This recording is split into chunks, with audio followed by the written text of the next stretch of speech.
Auntie Leah. Yeah, let's get it, let's do it, let's go.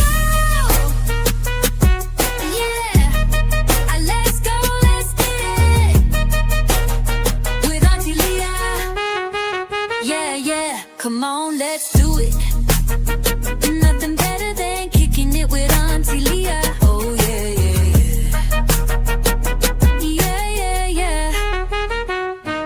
Auntie Leah is in the house. Yeah. We are kicking it with Auntie Leah. Yeah, let's get it, let's do it. Come on in. Come on in now. So Auntie Leah can do a thing. Yeah.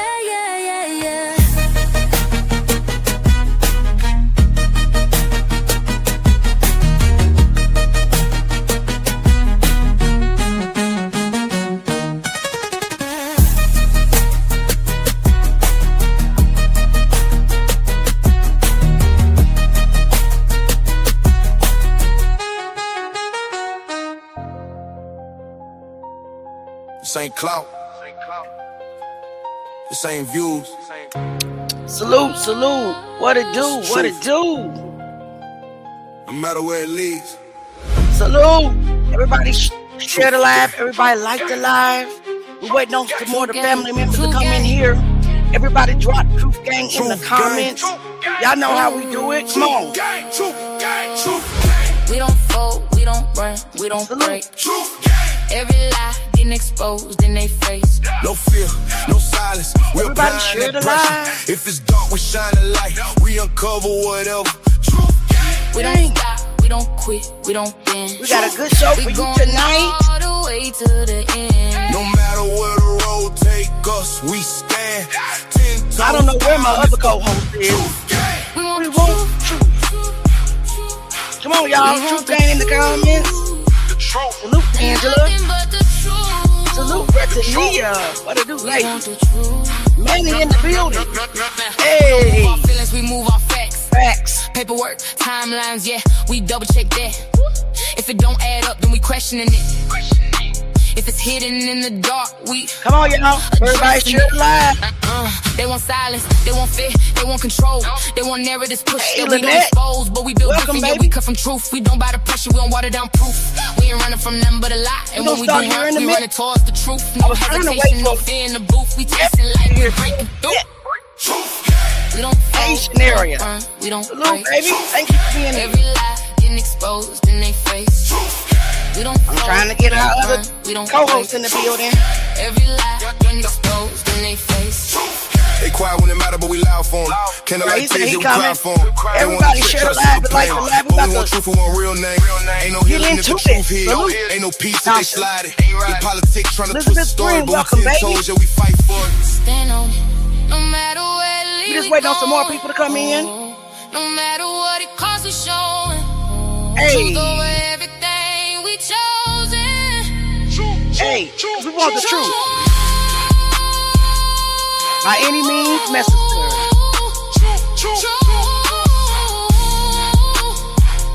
Hey to everybody in the bushes. He said he's on his way. We don't fold, we don't We just waiting on some more people to come in. Every lie getting exposed in their face. Every lie getting exposed. No silence, we applying that pressure. If it's dark, we shining light. We uncover whatever. We want the truth. Cause we want the truth. The truth. And Nothing but the truth. But the truth. Truth. All right, guys, we about to get started. I am so happy to have you guys back in the building with us tonight. It is always a pleasure for the Truth Gang to show up, because we be having a time, don't we? We got Kai TV on the panel. We got J9 on his way. Kai, you got anything to say before we start? Not at the moment. Not at the moment. All right, no problem. But guys, I want to remind you that we do have a super chat, super sticker goal of 10 today. You can at any amount. It's not required. But it is something that we do need to keep the channel going. So if you want to bless the channel, you can. So anyway, thanks again for everybody being here with us tonight. We got a lot to talk about.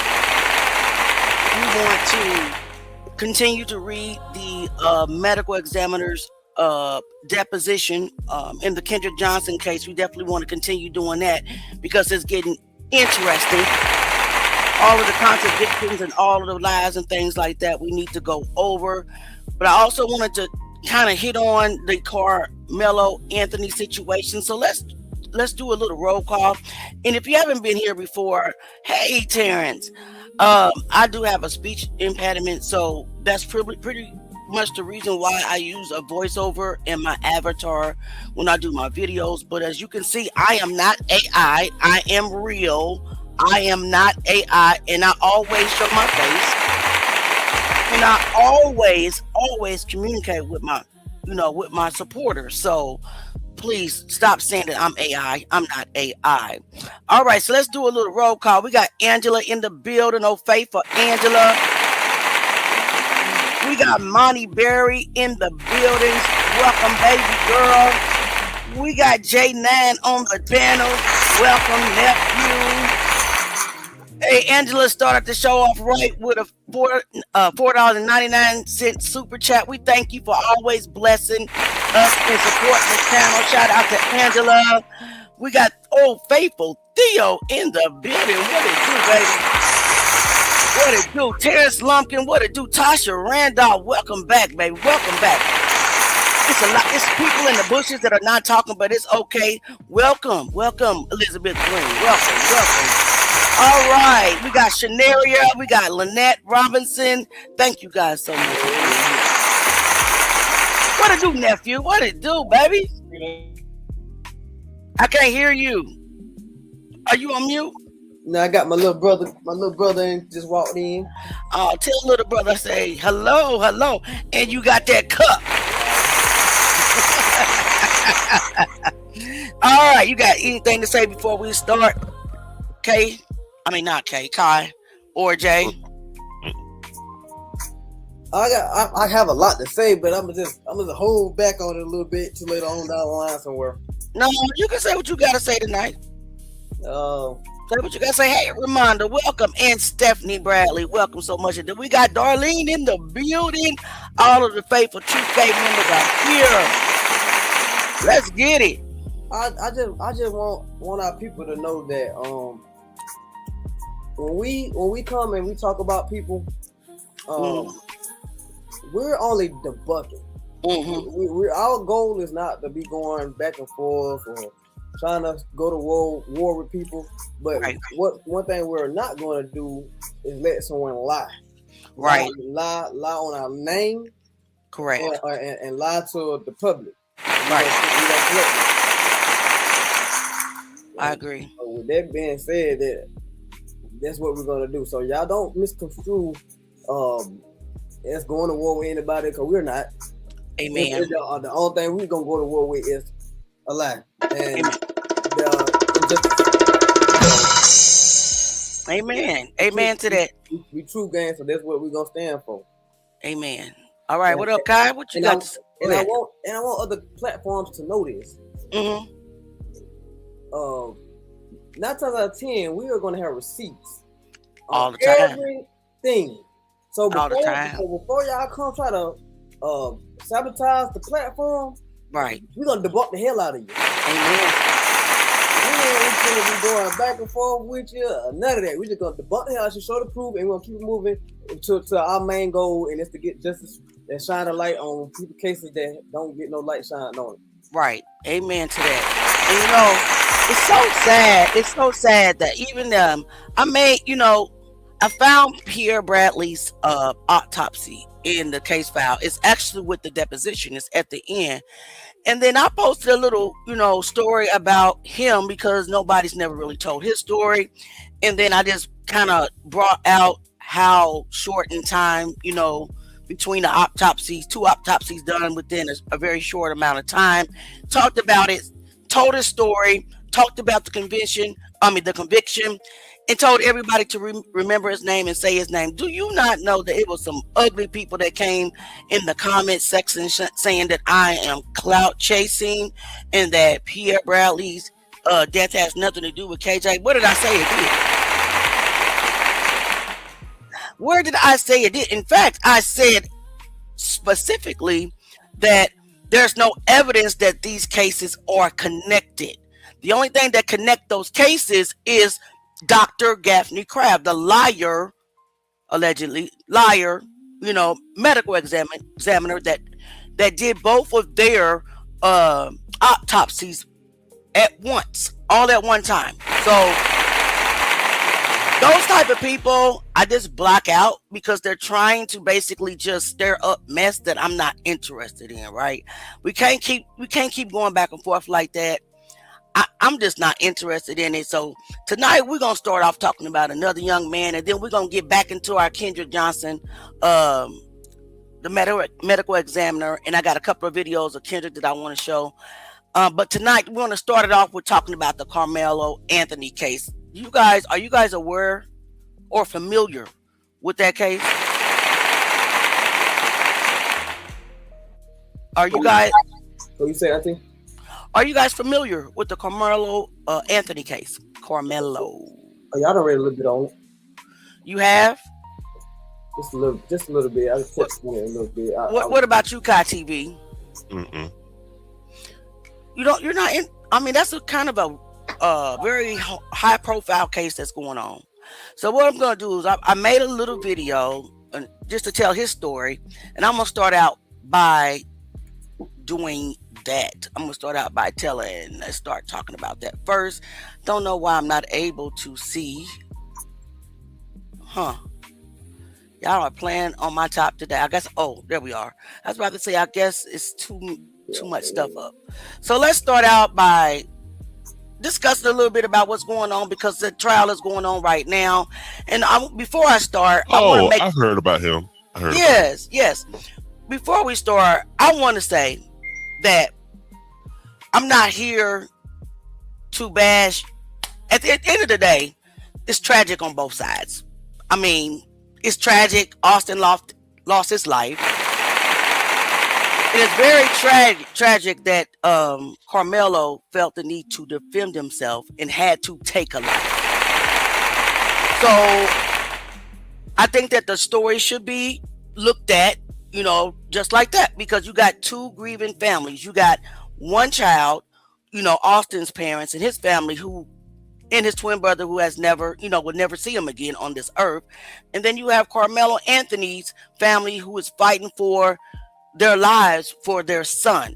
Both things are basically, this is a tragic incident all the way around. So we're going to start out. Let me get the comments out the way. Let's just talk about this, because it's some crazy comments and stuff going on. It's like a race war back and forth, and things are true, but I'm just going to give my opinion that don't put your hands on somebody. And that's my opinion. Keep your hands to yourself. And that's my stance on it. So what do you have a stance on that, Kai? I'm with you. Okay. All right, let's get into it. Auntie didn't push play. That's some bullshiggity. Yes, I did.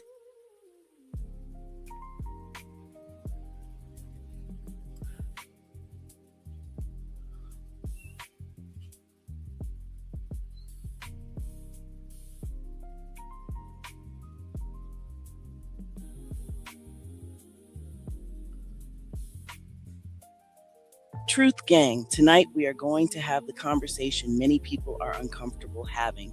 The conversation some people wish we would stop bringing up. The conversation that many African Americans feel forced to wrestle with every single time another case like this hits the headlines. Because for many of us, this case is not being viewed in a vacuum. It is being viewed through history, through experience, through generations of watching what often feels like two different systems of justice operating under the same flag, allegedly. And before anybody twists my words, let me say this clearly. Austin Metcalf should still be here. A child lost his life, a family is grieving, a mother's heart is broken, and absolutely nothing about that pain should ever be minimized, nothing. But truth gang, two things can be true at the same time. A young life can be lost, and another young person can still have the right to defend themselves if they genuinely feared for their safety. Bullying is unacceptable. Intimidation is unacceptable. Being physically confronted is unacceptable. Right. And whether people want to hear this or not, when somebody feels cornered, overwhelmed, physically outmatched, or threatened, fear changes everything, especially when that somebody is a child. And that is exactly why this case has become so complicated. Because what happens when a Black child says he was afraid? What happens when a Black teenager says he feared for his life? Do we believe him? Do we extend grace? Do we stop long enough to ask what made him feel threatened? Or do we immediately decide guilt? Because if we are being honest, many African Americans are tired of what often feels Right. like different consequences, different grace, different sympathy, different outcomes, allegedly. And yes, many people are comparing this case to others. Take the Rick Chow case involving the death of 14-year-old Cyrus Carmack Belton, a grown man, a child dead, a not guilty verdict. Yeah. And for many people, that verdict left behind anger, pain, frustration, and a deep feeling that justice somehow hits different depending on who is standing trial. Now, fast forward, another nationally debated case, another courtroom, another young Black male, another family devastated.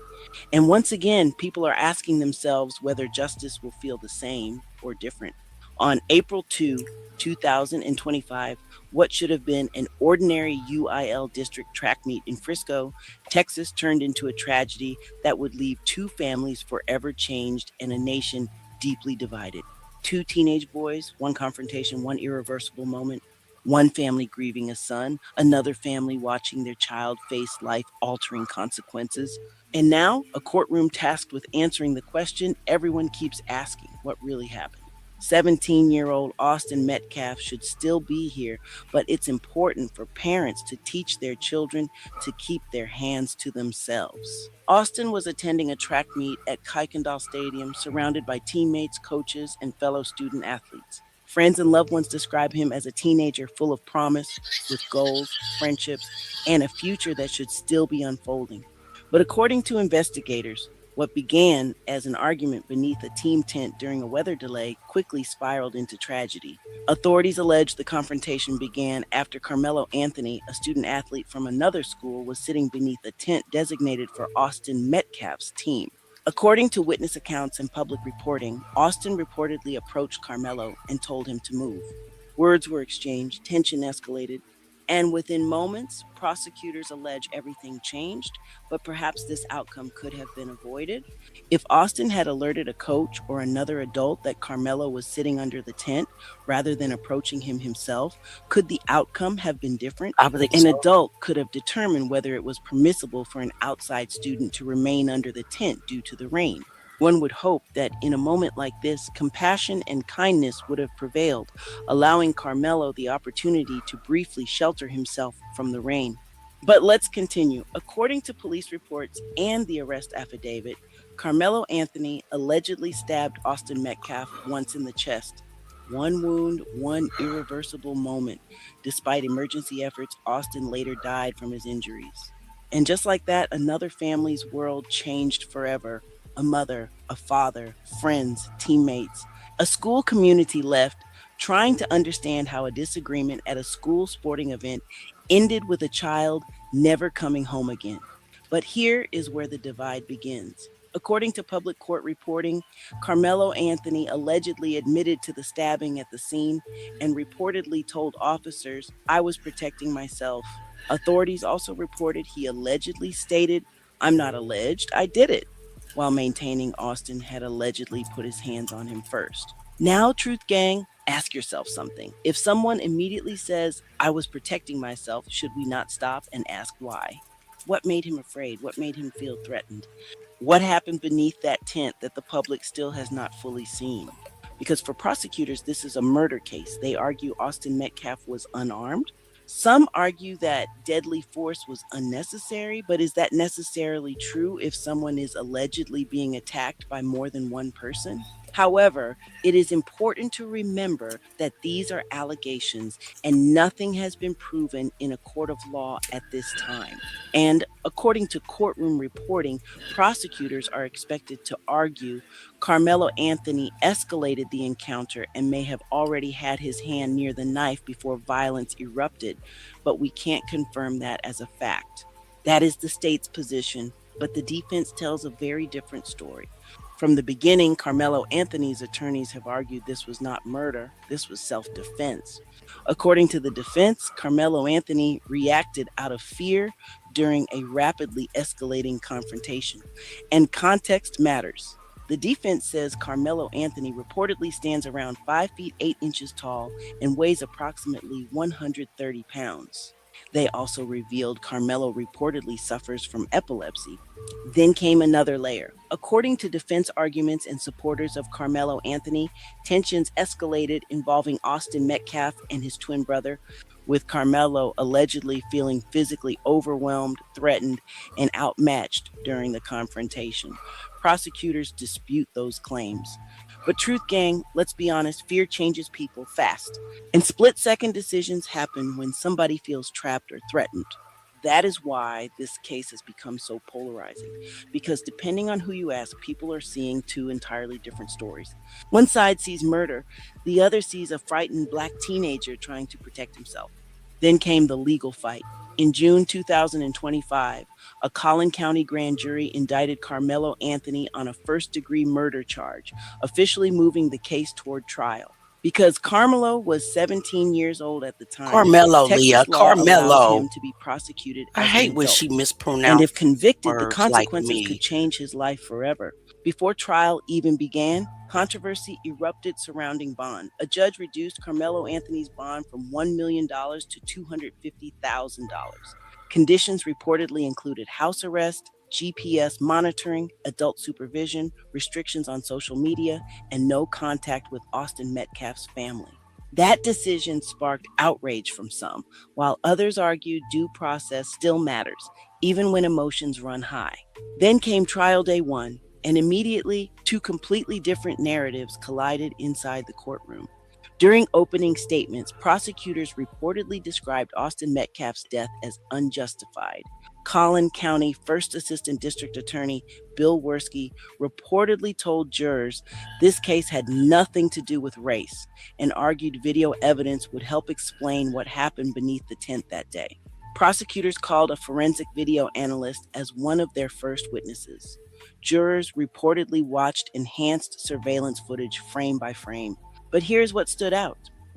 According to courtroom reporting, the footage reportedly captured movement beneath the tent, but did not clearly show the full sequence of events or exactly what happened during the most critical moments. Let that sink in. The jury is being asked to decide someone's future, and the central moments reportedly are not even fully visible on camera. And the defense seized on that immediately. During cross-examination, defense attorneys reportedly argued the surveillance footage does not clearly show how the confrontation started or exactly what happened beneath the tent. According to reports, even the prosecution's own video expert acknowledged the footage could not definitively show the complete interaction. Then came another controversy, the jury. Out of a pool reportedly approaching 600 people, 12 jurors and 6 alternates were selected.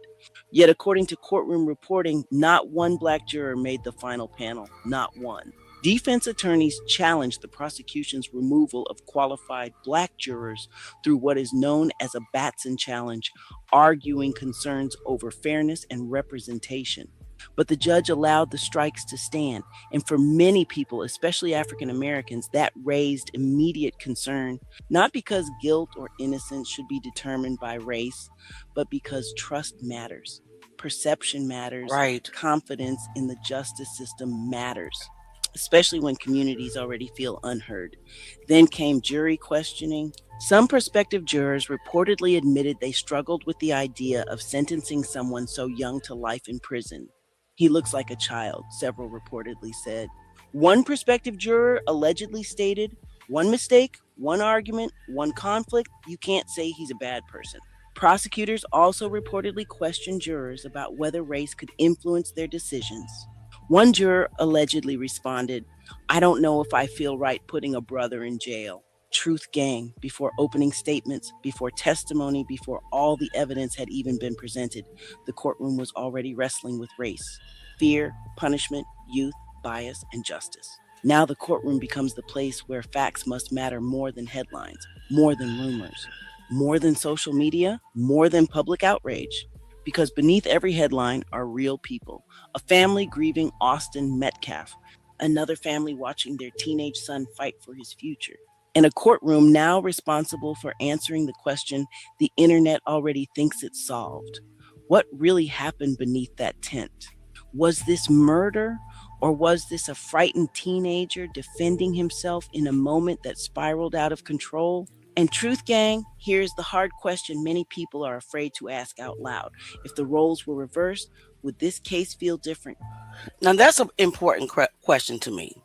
I want to know what you think, because I really do believe that if the roles were reversed, if Karmelo was the one that passed away and Austin was the one defending himself, it wouldn't be such a public outrage, if that makes sense, on one the Caucasian side. Let's put it that way. They would be screaming, "No, it was self-defense. He shouldn't have put his hands on Austin." They would be 100% involved in that narrative. But because the roles are reversed, Karmelo was the one defending himself, and Austin was the one who put his hands on Karmelo, but ultimately FAFO'd, if that makes sense. Now that's excessive, force. He didn't need to use deadly force, but there were witnesses that says it was multiple kids that jumped on him. And then, are we supposed to believe the other witnesses who are Austin's friends, who said no, it was just a fight between Austin and Karmelo, and Austin just lightly pushed him on his shoulders? What do you all think? I think that no, it would be a closed case. He probably wouldn't have been charged if Karmelo was, Caucasian. He wouldn't have been charged. What do you think, Kai? I agree. They try to like hush the white, like satisfy the white people. I hate to say that, but that's just how it is. I think it's pretty much diabolical, because at the end of the day, if you put your hands on somebody, especially Texas, isn't it a stand your ground state? So, I think so. So if you put your hands on somebody, first of all, why didn't you go get a coach? That's my first question. If you had a problem with Karmelo sitting up under the tent because it was raining, why not go get a coach and say, "Hey, there's an unauthorized person up under our tent"? Why do you think that you had to take it upon yourself to go approach this kid? That's another question that I have. What do you think, Jay? Man, they just threw me off with it with that missions. I want her to elaborate, like what made her say what she just said right now. Who? You gotta tell me who. Julia. No, it wouldn't. The Johnsons are still fighting for justice. Let's be serious. Okay, we're not talking about Johnsons. We're not talking about Kendrick right now. Yeah, we're talking about Karmelo Anthony. I'm trying to see what she said that for. She probably just came in and didn't realize we were talking about Karmelo Anthony, not Kendrick right now. Yeah, the Johnsons are still fighting for justice. Yep, but this video and this section is talking about Karmelo Anthony and not Kendrick Johnson. All right. They would bury the black person. Correct. I mean, I don't even think that Austin would have been arrested. I mean, Karmelo stayed on the scene, told him he did it. He was hysterical when he was telling them, "I did it. It's not alleged. I did it." He was crying and everything. It's diabolical, man. Let's just keep going. You're going to see some clips that I got from the internet, different people's perspective, even from people that are at the trial. Would the headlines feel different? Would public sympathy feel different? Would justice feel different? You tell me.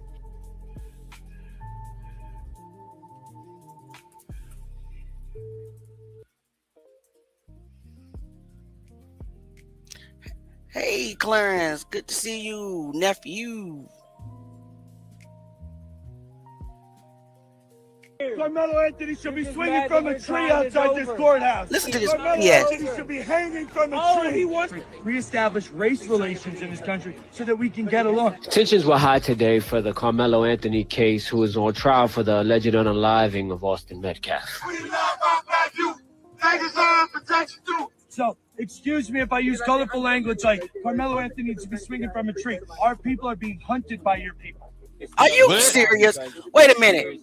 Did you guys hear this Caucasian man tell this black man that their people are being hunted by our people? Isn't that like crazy work? I mean, what do you guys think? They the ones that be doing hunting, whether it's hunting on blacks, hunting on deers, hunting on bears. They the ones that do the hunting. They do the hunting. When I heard that, I just shook my head. I'm like, are you seriously trying? What you laughing at, Jay? Well, you crazy, boy. I think it's hunting on deer. Everything, right, boy. Yeah, Well, yeah. Black people don't do typically black people don't hunt. Yeah, I mean, I would agree with that. It's just that today's mindset still with this Karmelo should be hanging from a tree. Come on, man. Why would you say hanging from a tree and then come back and say, well, I'm sorry for my harsh words? Dude, that is so offensive. That is so offensive. What do you mean he should be hanging? A 17-year-old kid should be hanging from a tree for defending himself. What do you all think? You know, my audience is both black and white. And you guys also know that we can talk about it. And we can also have different opinions.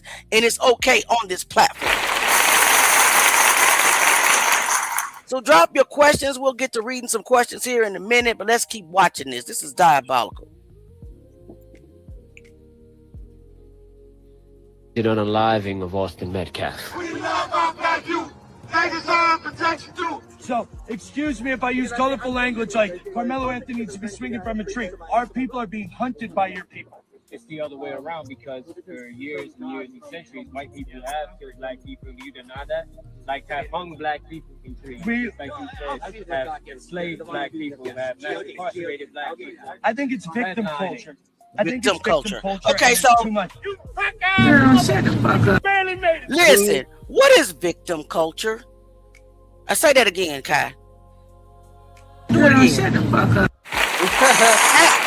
Expeditiously. Because what is victim culture? What is that? Does anybody know what he means by that? I mean, we've been victims since they stole us, you know, from the motherland. But what is victim culture? Does anybody know? What about you, Jay? Do you know what he's trying to say when he said that? Victim culture? Mm-hmm. That don't sound like something. That sound like they trying to say that like it's a race that try to play victim because of their, I guess because of their the way they live, because they what the culture means. Oh, okay, so first of all, we're not playing victim. We are still victims. Yeah. We're victims. We get racially profiled. We are underpaid when it comes to other races. We're treated differently when it comes to law enforcement, when it comes to the laws of each state and city and county. We are victims and have been since our very first ancestor touched foot on this land. Let's be realistic. Drop your comments. Let's keep going. You know, made me mad. You got one foot in the grave and one on a banana peel. Ooh. I'm gonna push you if I get close enough. Ooh. Many supporters from each side showed up and gave their side of the story, including Next I Gen. don't want to put out how Karmelo feels. He feels like you need 8 to 19-year-old child that's starting to their life. That's one of our sons, Yeah. you know. That's Yeah. I'm just coming here to support one of my family friends. You know, I think it's messed up what they did. I'm not saying anything racially, but I'm protesting that somebody that did a crime should be in prison for that crime. because if the shoe was on the other foot, they wouldn't give a damn. Facts. Let's say the community. I just want to make sure that I capture, like, in my mind, like, everything, how it happened. I'm Native American. I believe in Christian values. I'm here to stand for these people over on this side. They're animals. They're heathens. How are we They're fucking. They shouldn't even be allowed in this country anymore. Okay, so first of all, he don't even look like he should be in this country either, while he is insulting a whole group of people, calling them animals. Actually, none of us should be in this country. Only the original Indians should be in this country. But since they decided to steal the Indians' land and then go steal actual people like we were. I can't even get it out, y'all. Let's just keep watching. They are agreeing that an innocent person should be murdered and the guy should get away. I don't agree with that. Yeah, it was pretty wild, but I put some details below about the case. Let me know your thoughts on this. Secret Service Sam here with an update from a staff member who saw the video of the Karmelo Anthony and Austin Metcalf altercation. This is what I want you to do. I want you to really, really, really pay attention to Secret Service Sam. He's going to tell you the story about what happened under the tent on the surveillance footage that they played in the court that has not been released to the public. Listen to him carefully.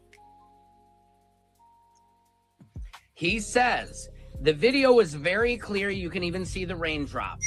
You can see 4 boys walk up to Karmelo, who's under the tent minding his business. Now, there was four boys and a few others, he said. A couple of the others were distracting the coach while they jumped Karmelo. He said it was really in the rain delay. The twins and a few of their buddies, 4 of them and 3 other ones, one distracted the coach, and they surrounded Karmelo. A few seconds later, they jumped him. Austin pushed him. The twins were in the middle. They were all jumping Karmelo. Hunter said Karmelo threw his bag. That is not true. Hunter grabbed his bag, but it shows they threw his bag away. And under Texas law, you just have to fear for your life.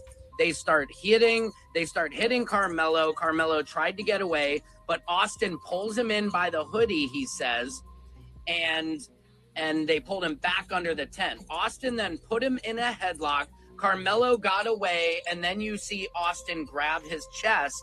But all the stuff about Hunter rendering aid, holding the blood in, was a lie, because he says the coach grabbed him away and pulled him out of the scene.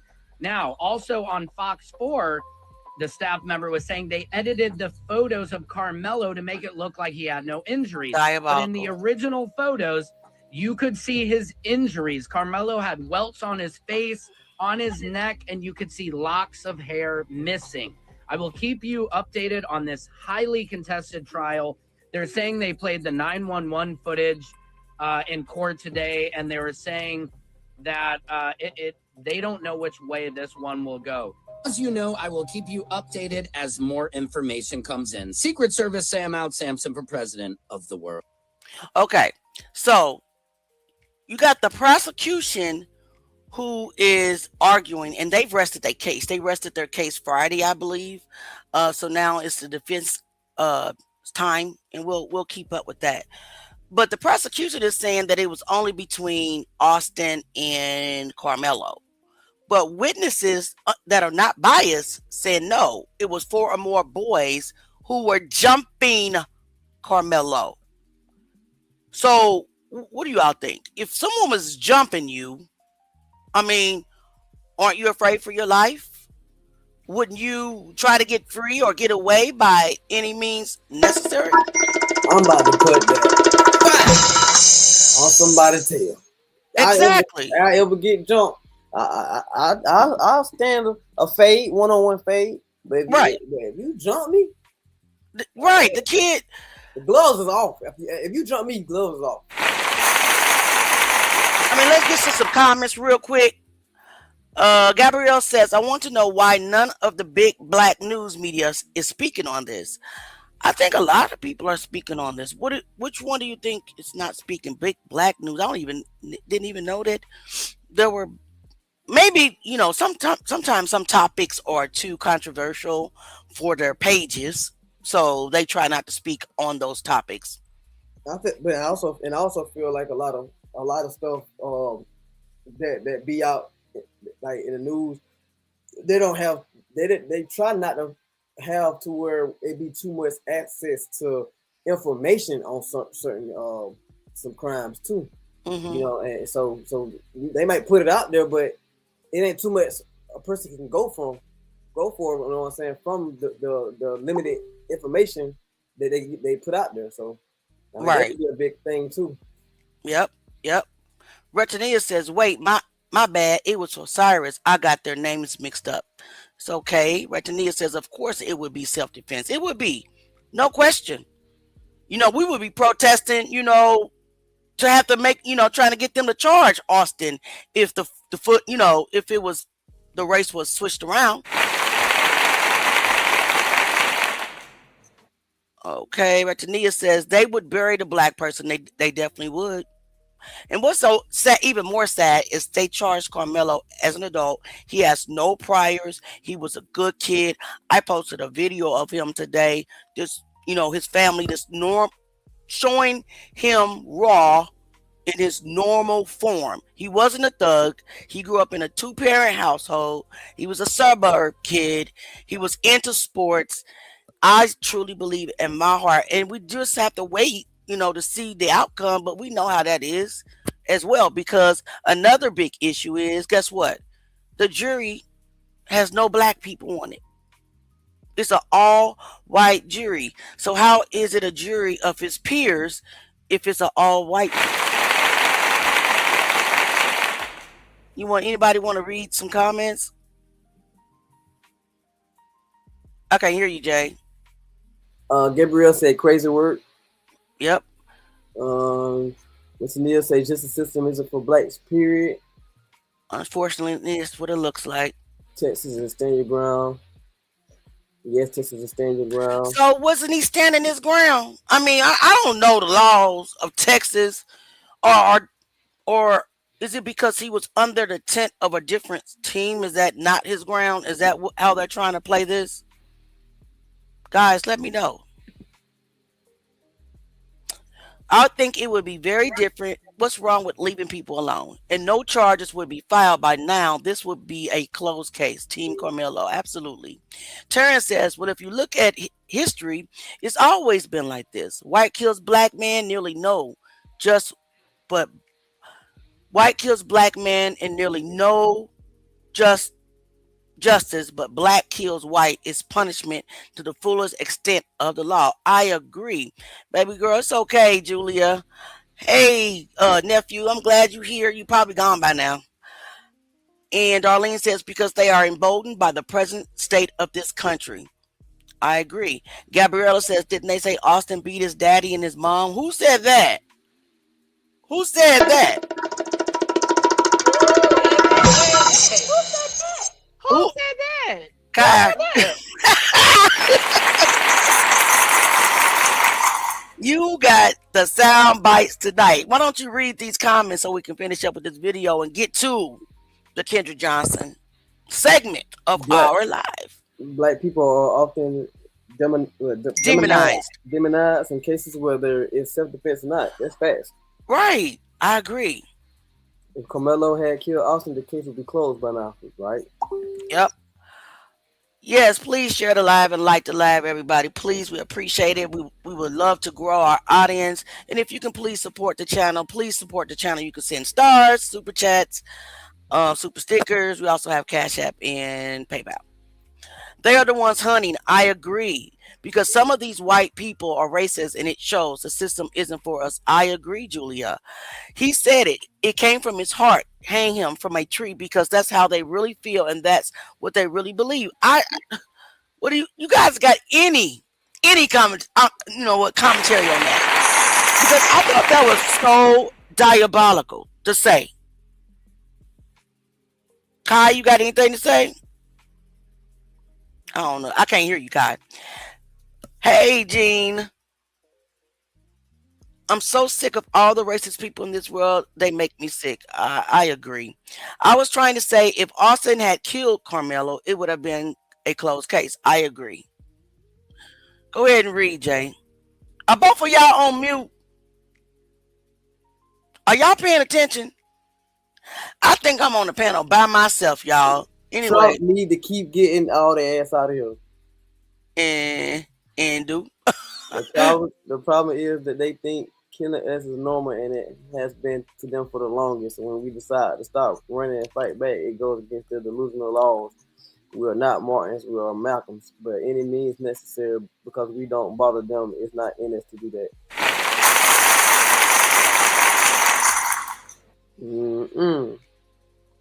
Well, at least black people have a land to return to, but where do they have to go without stealing it from others? God, dog. Well, that's crazy. Wow. It is. Wow. Like I said, demonizing black people. All right, guys. Let's get back to the video so we can wrap it up. I think this is a very interesting case. Welcome back to KTV Live. I'm Julia Janae. After an emotional first day of testimony yesterday that prompted tears even from the jury box, those jurors returned to the courthouse in McKinney, Texas today for more testimony in the track meet stabbing trial of Karmelo Anthony. Thanks so much for being with us as we follow day 2 today. We understand that the court is breaking for their lunch. That happened a short time ago. That means our eyes and ears in the courtroom, Cody Thomas, he is going to be able at some point to be able to join us from outside of the courthouse. He's been keeping us updated on everything that's unfolding in this camera-less trial. Let's go to the report that Cody logged for us on what he's been observing. Good afternoon. Yeah, day 2 off to a emotional start this morning. We had a first responder as the first witness on the stand, 3 witnesses so far, first responder and 2 officers. The first responder was a firefighter and paramedic that pretty much testified to the severity of the wounds once he arrived to Austin Metcalf's body and just talked about the intense life-saving efforts they went through trying to revive him, to which, of course, to no avail. But they talked about, attaching a machine to his chest to read a pulse, and he had no pulse. They said it was flatline. There was an acronym he used, a medical term, and the prosecutor asked for, simplicity for the lay people in the gallery, and he just said, yeah, he had no pulse. He was pretty much dead in a cardiac sense. They loaded him up into the back of the ambulance, to which, he eventually did not regain consciousness. But then we went on to see more from officers, and they were testifying about their response to the situation that day. One was a school resource officer. He was actually the one that made contact with Karmelo Anthony and the one who detained him. But he talked about the commotion when he ran out there to the scene, all the kids running to him saying, someone's been stabbed, and they pointed towards Karmelo's direction. And so you see on the body cam when he finally approaches Karmelo, and Karmelo seemed to cooperate. He was being very cooperative. He was being compliant. He didn't try to run away. But the key thing about this testimony here on the body cam, you hear Karmelo say to the officer, he put his hands on me. I told him not to. And when he says that phrase, he clearly he's crying hysterically. You can hear him sobbing in a very emotional state. But the prosecution's harping on that last half of that statement, the I told him not to part, because the prosecution says that's simply a lie. We know we've heard that phrasing, he told him not to put his hands on me, or put your hands on me and see what happens. That's the narrative that the prosecution's running with, and that eventually led Karmelo to stab Austin Metcalf. But there was another officer whose body cam was played during this officer's testimony, where you heard the officer say, we have the alleged suspect, and then you clearly hear Karmelo say out loud, I'm not alleged, I did it. So kind of damaging to the defense's case here. But then we just heard from an officer who arrived who did not partake in any life-saving efforts for Austin Metcalf's body, more of scene patrol, scene security is what he was saying, and evidence control. He was the one securing off the scene there, and he actually showed, or we saw pictures of the knife. It was a 5-inch blade. The first time the jury actually saw that knife in person, they did a demonstrative effort in front of this jury where they showed that the blade could be swung out really quick with just the stroke of a thumb. You could open it really quickly with one hand. But the impactful part of that testimony is that we saw the body cam from this officer, where you actually see Austin Metcalf's pretty much a lifeless body. Everyone trying to give him chest compressions, but you see the body on screen, and that obviously brought out a visceral, emotional reaction from the Metcalf family. Plenty of tears and sobbing and consoling. And I looked towards Karmelo Anthony's side, and it was pretty stoic. There was a pretty, a lack of emotion there, not necessarily in a negative sense, but just really take the evidence here, all the facts of this case as the prosecution presents it thus far. That's the latest right now. I'll send it back to you. Our thanks to Cody Thomas for that report there in McKinney, Texas. Let's bring in our guests who are standing by to talk about this evidence, this new evidence that the jury has seen inside of that courtroom. We have with us trial attorneys Lateef Gray and Al Wunsch III. Thank you both for being here to talk about this case that has so many people talking online. They are paying attention to the details, even though we don't have cameras inside, but the details that are coming out, everyone has an opinion on them. And I'm glad I can get your legal expertise on these. Al, let me start with you. The jury seeing the knife for the first time today. How important is the weapon, the size of the weapon? Does it matter, especially when this is a knife that obviously was able to kill someone? No, I mean, it's always a key part of any prosecution case to have the weapon. So when you have the weapon there and you can show that, and it dispels any, false rumors that it was a stake or something that was used for the sporting event that was going on.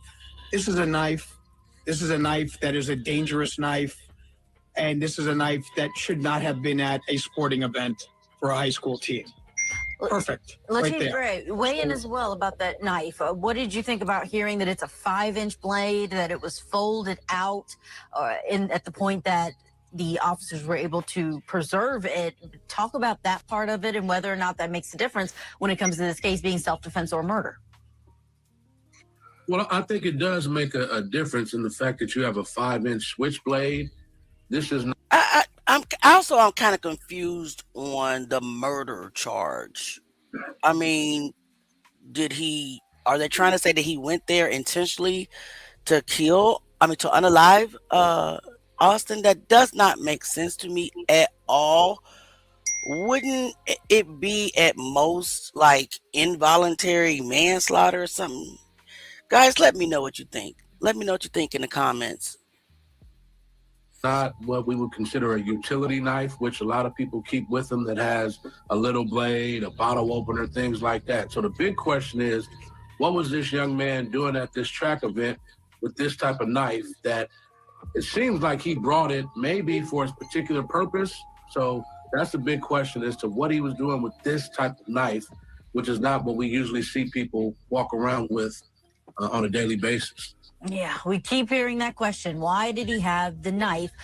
Now, there was something that came out today, Al, where on cross-examination, one of the witnesses did confirm that having the knife is not a crime, but they don't mean at the school, obviously, because there is a specific rule for that school ground. You help people understand the difference and whether or not those school regulations matter in a court of law, in a murder trial. Well, I mean, it is something that no weapons are supposed to be brought into the schools. Schools have a zero tolerance of any type of, they have a zero tolerance for having a pretend gun. You can't even bring a water pistol in some instances if it looks like a real weapon. So that is a zero tolerance policy. Okay, having the possession of the knife is not a criminal offense in and of itself. That's correct, okay?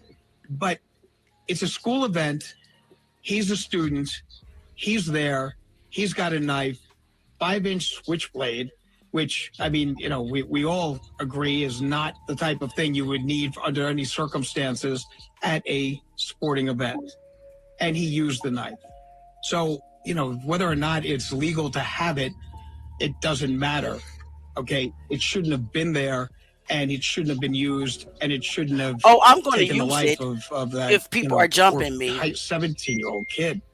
Oh, yeah. This question of whether or not you're allowed to have it and whether or not that matters in a criminal trial reminds me of a case that I was inside of the courtroom for in Florida against Curtis Reeves, who was a retired police officer at a movie theater.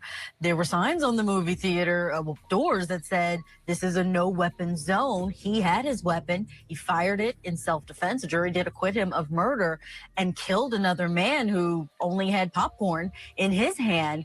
But it did come up inside of the courtroom as to whether or not he saw the signs, whether he knew he should have it, or as a retired officer, is he allowed to carry the gun all the time? Lateef, is that, in your opinion, going to be weighing on the minds of the jury about where should this knife have been? Where was it permitted to have been?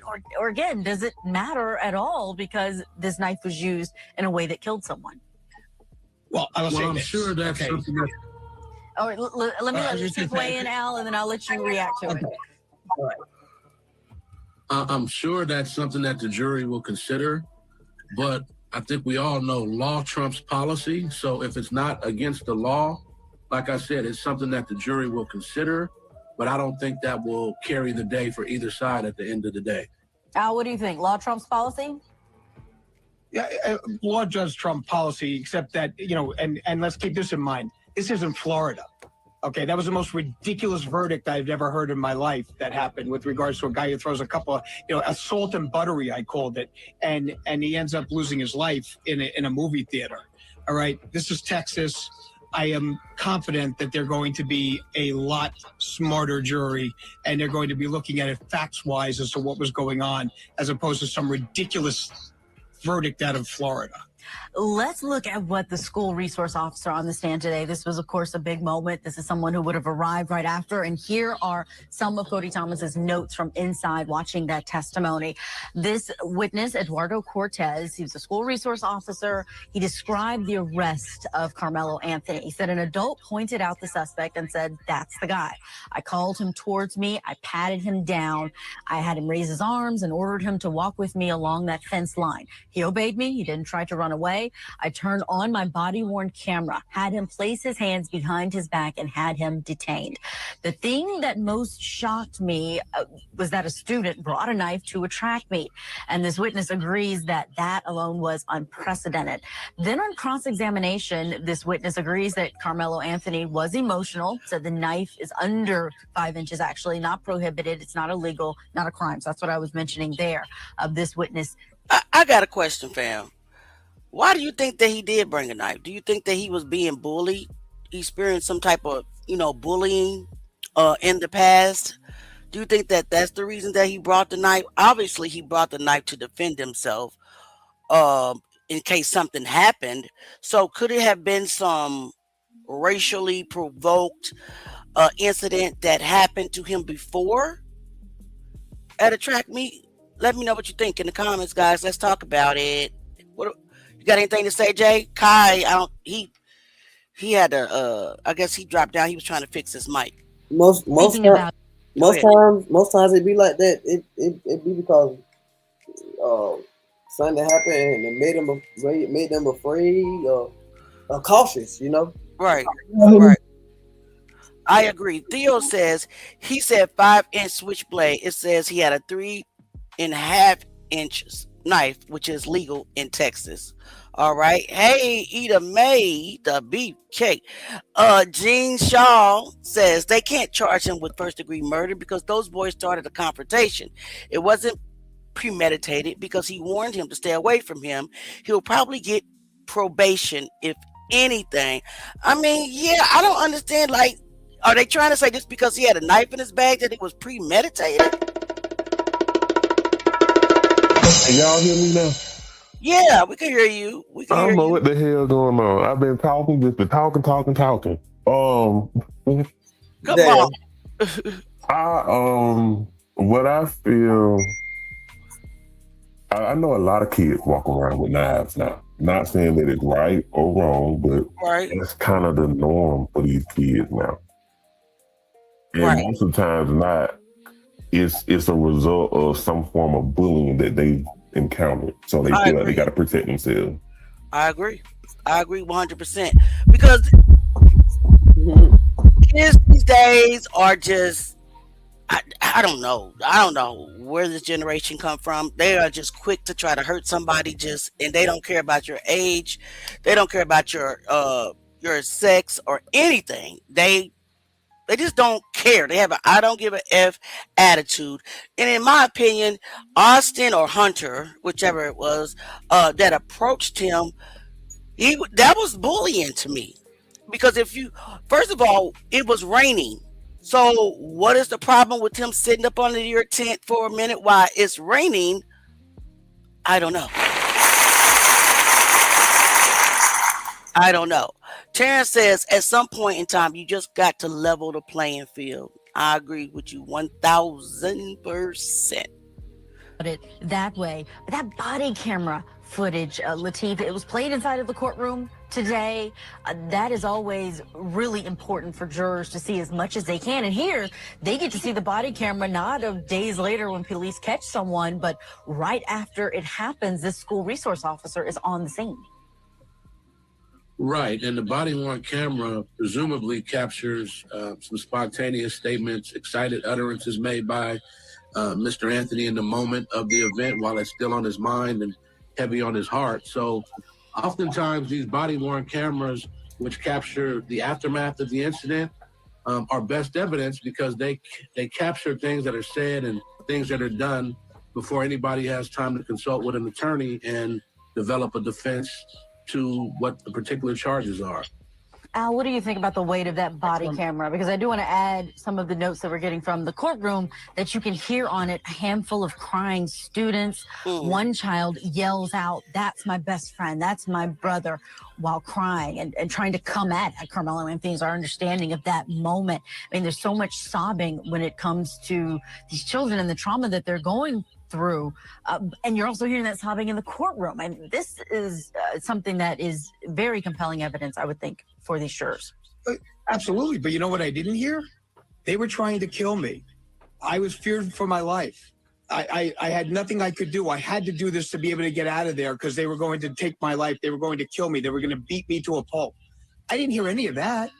So the self-defense argument starts to kind of fade a little, because that's at the moment when he's confronted by this officer and has the chance to say, listen, I did this because I had to. If I didn't, I would not have been able to get out of that tent. Could it be the shock factor that he wasn't thinking correctly, that he wasn't thinking about that? I mean, do you not think that this also traumatized this kid as well? Some people say the most stupid stuff. Swear to God. They were trying to beat me up. They were trying to do something to me. They were trying to kill me. You don't hear that. So I think that's going to be very important with regards to the prosecution's case. And of course, you hear those other cries going in the background. I mean, that's just an emotional aspect of it. It just shows you just how horrific this crime is. Yeah. It's a terrible thing. And I mean, I feel terrible for both individuals, honestly. I hate to see that this Mr. Anthony has ruined his life with this ridiculousness of bringing on a knife to a track meet. Austin ruined Anthony's life, and Austin lost his life because he decided to take him and his buddies over to this kid and approached him as if they were the law. Y'all twisting stuff up. This stuff, I can't wait till this video over because he pissing me off. And going into the opposite field, the gaslight is diabolical. Domain, and why? Welcome back to Court TV Live. I'm Julia Janae. After an emotional first day of testimony yesterday that prompted tears even from the jury box, those jurors returned to the courthouse in McKinney, Texas today for more testimony in the track meet stabbing trial of Karmelo Anthony. Thanks so much for being with us as we follow day 2 today. We understand that the court is breaking for their lunch. That happened a short time ago. That means our eyes and ears in the courtroom, Cody Thomas, he is going to be able at some point to be able to join us from outside of the courthouse. He's been keeping us updated on everything that's unfolding in this camera-less trial. Let's go to the report that Cody logged for us on what he's been observing. Good afternoon. Yeah, day 2 off to a emotional start this morning. We had a first responder as the first witness on the stand, 3 witnesses so far, first responder and 2 officers. The first responder was a firefighter and paramedic that pretty much testified to the severity of the wounds once he arrived to Austin Metcalf's body, and just talked about the intense life-saving efforts they went through trying to revive him, to which, you know, of course, to no avail. But they talked about, you know, attaching a machine to his chest to read a pulse. Interesting. Good vibes. What do you mean by that? Expand on that. She said, or he says, you can protect yourself to prevent bodily harm, not death. What do you mean by that? Kind of expand on that for us, because I'm not understanding. Terrence says 4 against 1 is self-defense. 1-on-1 is self-defense. I myself am not taking no ass whooping if I don't have to. I don't fight fair simply because I don't bother no one, period.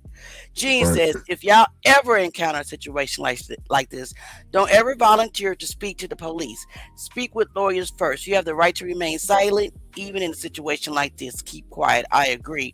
Theo says that's how Child beat the first-degree murder charge, because it wasn't planned. Right. So are they saying that he planned this because he brought the knife? What do you think, Kai? Was that what they trying to say? That's what it seemed like they trying to say. But I also saw somebody else comment up above, scrolled up, and they said maybe he forgot he had it in his bag. We don't know. But like I said, it feels like this was like something that possibly had with him being bullied before, and he just felt the need to have it on him just in case to defend himself. You know what? I agree with that. All right, so we're almost at the end of this video. So let's wrap this up. He had no pulse. They said it was flatline. There was an acronym he used, a medical term, and the prosecutor. And so during that time when that happened, the twins, their 2 buddies, and a few other kids, because it was already. And so during that time when that happened, the twins, their 2 buddies, and a few other kids, because there was a few kids involved with them, they were all coming from the direction of the middle school, coming walking back up. On the video, you can see those 4 that actually was involved, and maybe about 3 or 4 others that was with them, skipping up, trying to catch up behind. One veered off probably toward his way to go to the coach and kind of distract him a little bit. Wow. And then the other 4 came walking together. One went in front of them, went past. The other 4 went and they surrounded Karmelo. You know, if you're Karmelo. And they showed it on that video. It's on the video. Okay. So this is the second time we've heard this. This is what the video shows. We heard it from the white man, and now we're hearing it from the black man. So come on. You can see him walk I'm gonna up, say little stuff. I'll put it this way. Okay. They actually tell you when you're watching the video, pay attention to this corner right here, because if you look anywhere else, you might miss different things. Okay. So watch those 4. Here, there are 4 right there coming up. Right. That's exactly what they say. Okay. And so you have no way to be confused that it's those 4. Okay. So they come up, they surround them, and this immediate moment of not even a few seconds of pause, then that's when they jump. And so they actually did jump him. Yeah, it wasn't just no touch. It wasn't just all that moment. Yeah, it was a push. It was all kind of things. But Austin pushed, Hunter hit, and then everybody swung. Wow. At the same time, So it's more than the twins that got some licks on. 4. So it showed that in the video. Yes, in the video. So again, you have Hunter and Austin standing in the middle. Okay. And you have the light bright boy here, and you have the darker boy here. Okay. I think that's what I remember. So I have to go back and think about it. But that's where they were. One was going up and down while they were talking and kind of pushing or whatever he was doing. Austin and Hunter was in front. So where they're talking about grabbing bags, Hunter actually said that I grabbed his bag. Right. And then later on, he said that Austin threw the bag. Okay. Jeff also said the same thing. And so that's them both antagonizing. And we know under Texas law, I just have to fear that you're about to do something to me and you can get up out of here. Right. Yeah, so you don't have to touch me. But at that point, he still stood there and stopped there. And whatever they say alleged was said, you don't know that until they get into it here. But once they did that, they started hitting him. Karmelo actually was able to back out and try to get away. So he was actually trying to get away the first time. Wow. Austin grabbed him, and you can see his hoodie coming out like this, and they brought him back in. Okay. And when they brought him back in, that's when you can see Austin put him in a headlock. You can see that all the rest of them are still hitting. That must be when the poke happened, because he was able to get out again. He backed out. Had him in a headlock. Crazy but the other little kid was filming, because they got some cell phone footage too. but that's where he was filming. He looked directly at him in his camera, and then he went this way to the left. He went down, he fell, and that's when they realized he was gone. So they were still punching. And when he fell, that's when they all turned around. They started chasing him. Austin tried to go chase him too, but he grabbed his chest. I guess he realized that something happened to him, and that's when he went down a little bit and he fell down. But all three of them were chasing. But Karmelo was so fast, he got away and went around to the coach. And so you can see them on the video pointing toward Karmelo and the coach. And I can imagine, because Karmelo's out of the camera on that moment, that he was telling the coach what happened. And then that's when Hunter said he whipped his head around. That's a true statement. He just wasn't sitting with you. He whipped his head around. You see him on the video. And that's when he walked over to where Austin was, but he never touched him. So all that stuff about him rendering aid and holding his heart, and not, he never did that, because the coach grabbed him and he was holding him. So at the end of the day, that's kind of where the moment is. Austin's but they twin did brother. assault him, and we'll just play the game. Even if it was just a push, you still assault him, because it was unwanted. By your own definition and your word of him saying that leave me alone and I'm not going, you assaulted him, period. But they did beat him. And if you look at the, not the photo that Fox 4 put out, because that was one that they actually edited. I have the emails to prove it. But the actual Collin County one, you can see the webs and stuff on his eye. You can see the bridge of his nose is swollen. You can see the webs under his neck. And so that's the reason why they edited the one from. I really liked this picture because this is really ultimately the truth. Let me rewind that so you can see what his shirt said. Hold on. And then, where is the picture? I'm just trying to get the to emails to prove it. But the actual Collin County one, webs. Right here. It says, before they were black or white, they were somebody's kids. And I agree with that 100%. Okay, guys, let's talk about it. So, Retania says, when I was in middle school, a girl used to try and bully me. Her and her crew used to follow me home. Our school was right by the projects where we both lived. I didn't plan to stab her, but I was scared because it was them and only me. I stabbed her with an ink pen that was in my pocket. I could have killed her. Thank God I didn't, but that taught her a valuable lesson to leave people alone. Taught me one too. Bullying will get you hurt or unalived. Thank God she was okay and her mom didn't file charges. Kai, you want to read this? Gene said yes, his twin brother with his fake ass tears in his interview. She's talking about Hunter. Yep. Essentially in Texas, you don't have to wait until someone harmed you to defend yourself. You just have to have a reasonable belief they will. Amen. That's what I thought. That's exactly what I thought. All right, guys. So let's just continue to pray for Karmelo. Sometimes I can't pronounce the words. Karmelo Anthony and his family, as well as Austin and his family as well, because they are also grieving. So let's just continue to just pray that the right verdict is made. In my opinion, I got a question. Go ahead. His parents got some money. Not from the death, but I'm just saying prior to it, his family known to have money. I actually don't know. I think that they were like middle class. They wasn't poor.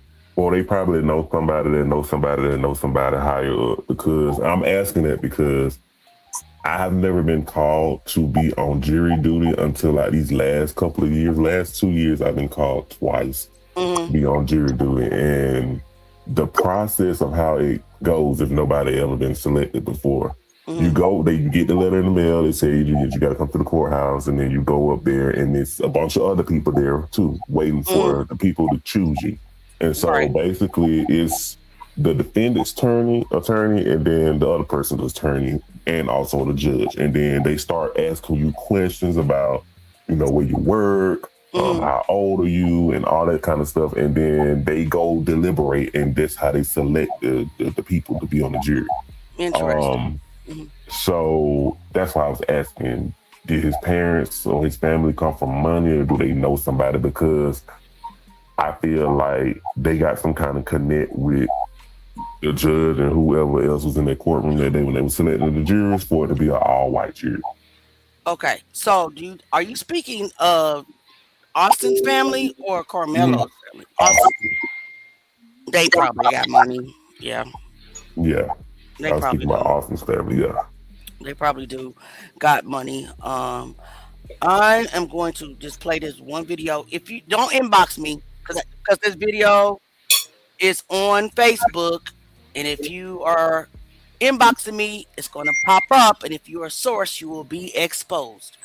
I'm going to play this one last little short clip of Carmelo with his family to try to, humanize him. And I don't even, this is not even trying. He definitely was a good kid based off everything that I've read about him and everything that I've seen. So I just want to show this little clip real quick, and then we're going back to the deposition of Kendrick Johnson.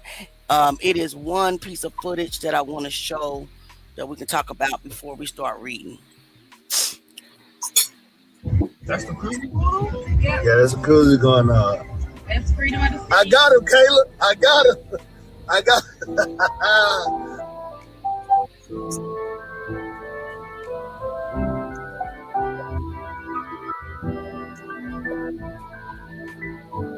Karmelo Anthony, class of 2025, Centennial High School, Frisco, Texas.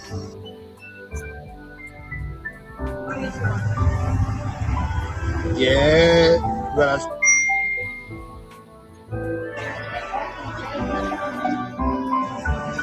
out of now, baby.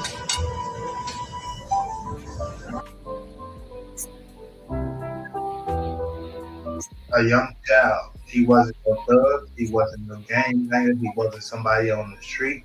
He's somebody with a two-parent home who loved him very much. And this is what most of these racists in America hates to see. This is what they don't show you. They only want to post mug shots to make him look bad. But he wasn't a bad kid. He isn't a bad kid for protecting himself. They're going to do whatever it takes to try to demonize black. But in our eyes, we know the truth. Justice for Carmelo. That's the cruise going on? All right. Yep, I agree. They did definitely try to demonize this kid. So, all right. So let's move on to the next segment of our live, and that's going to be, hey, Set in the West, welcome. Set in the West in the building. Salute. I'm so glad to see you in here, sir. So our next part, well, of course, we're about to get into the Kendrick Johnson part of this live. I wanted to start out with Sad. You want to come up? If you do, just let me know. I'll drop the link. I know you be busy on Sundays with your daughter, so but if you want to come up, give us some wisdom, say a little something to the Truth Gang community, that would be awesome.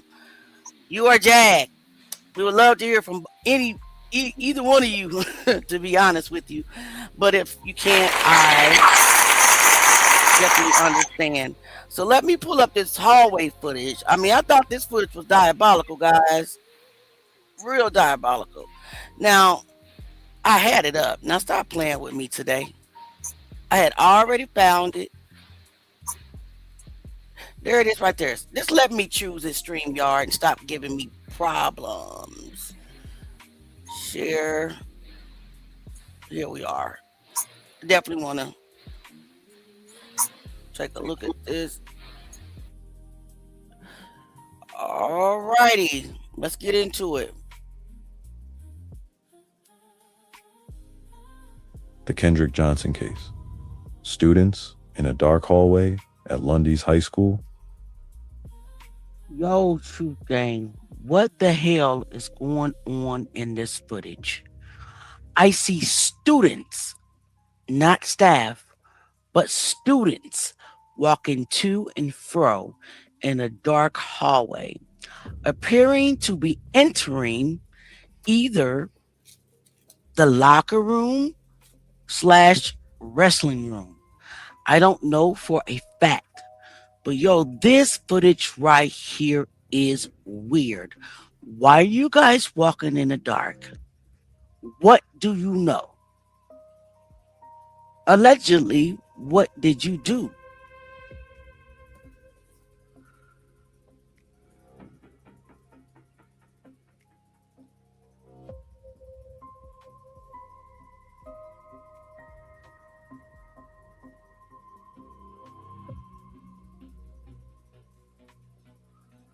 crazy work right here, y'all. I ain't gonna lie, this junk here, this junk here was crazy. It really is. Cause why are they walking in the dark? What are they doing? Nobody stopped to turn on the lights?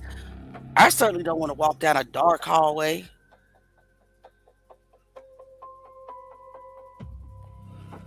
What do you guys think is going on here? Mm.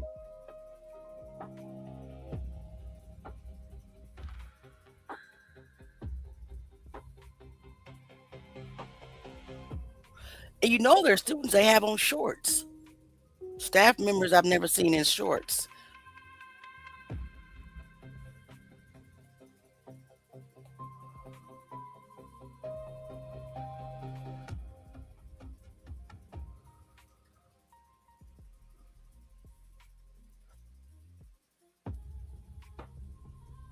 Can anybody identify? Somebody took a screenshot, and that dude looked like allegedly Brian Bell. The back, his thick neck with his head, and they sent it to him. They took a screenshot off this video. Swear to God, it looked like Brian Bell, allegedly. Coaches, yep, they wear shorts too.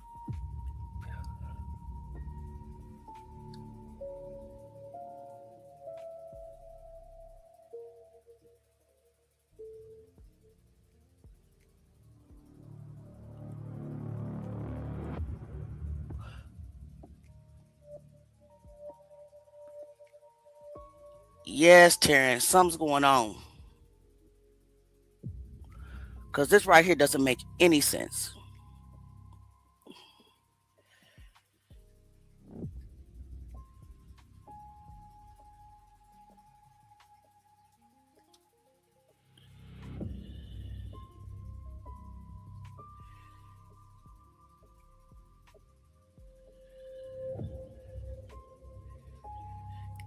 I think that light is like a possibly an exit.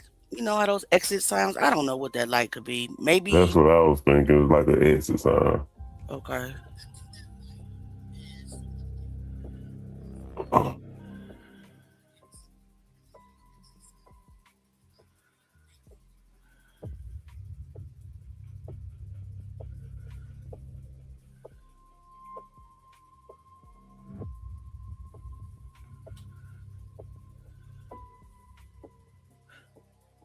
This could be the night of the game. That one right there. They took a screenshot of this guy, I believe.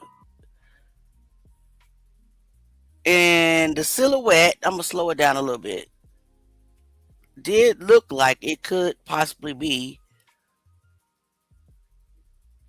Brian. I said possibly. I didn't say was. Okay? Don't leave here saying I said it was. So, I need to back it up just a little bit.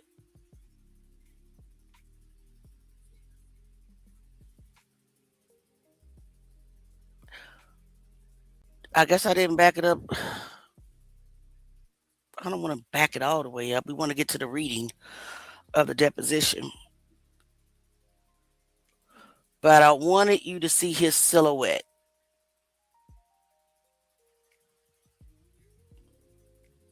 He is coming up. This dude right here. Why is it that it's cut off? Not able to see it that well. Not able to see well at all. All right, well, I couldn't tell. I'll try to post a screenshot for you guys so we can talk about that. Let's put it back on the regular speed. I honestly feel like they this particular camera angle, I feel like they zoomed in on it before they released it, because this angle just doesn't make sense, because you can't see anything that's coming from the direction that we're looking in. Right. It's pointed down too low to the floor. It needs to be able to see. They need to move it up. But I feel like they got it zoomed in. You know what? That makes a lot of sense, because if you look at the other footage, the other footage from this same camera is actually zoomed out. You actually can see farther up the hallway coming up. Yeah, it's crazy. Why is it pointed towards the ground?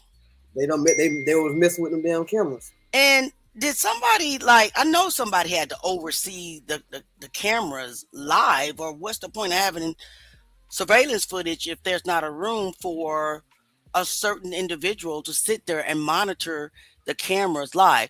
Now, that person should be sued because that person knew that gym camera allegedly was not working, the one that should have been pointed towards the mats, which were a hazard in the first place. And that guy also knew, that this camera is pointing down. It's not really showing something. So individuals need to be sued at this point. Individuals. Not sure about entire entities other than the school, but individuals is what I see. And why is he carrying shoes? And he got a backpack.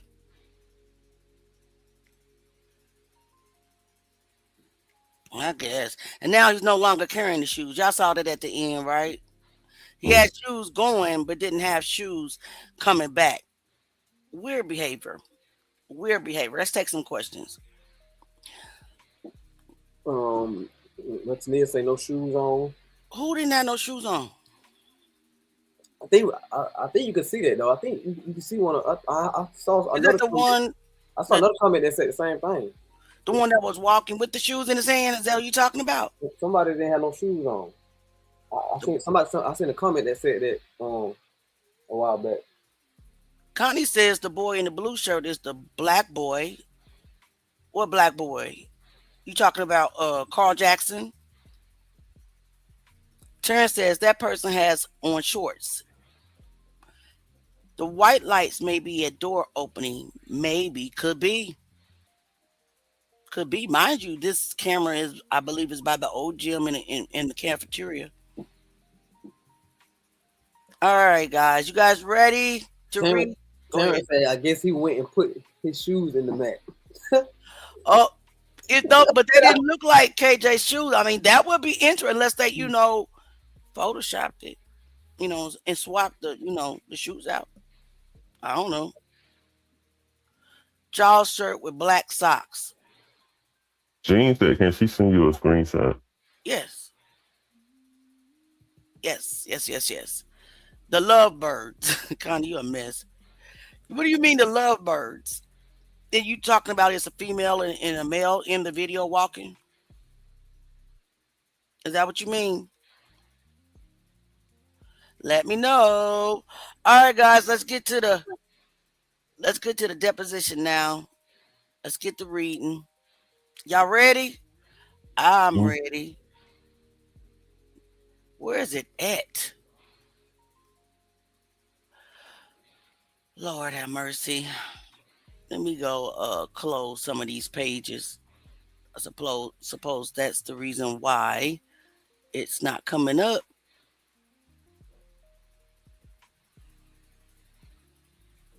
Let me see if it can fit to come up now.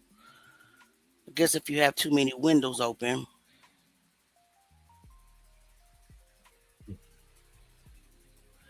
Now stop playing. Stop playing. Yeah, that's the wrong deposition. I want this one. There we are. Finally, Auntie Didi. Yay.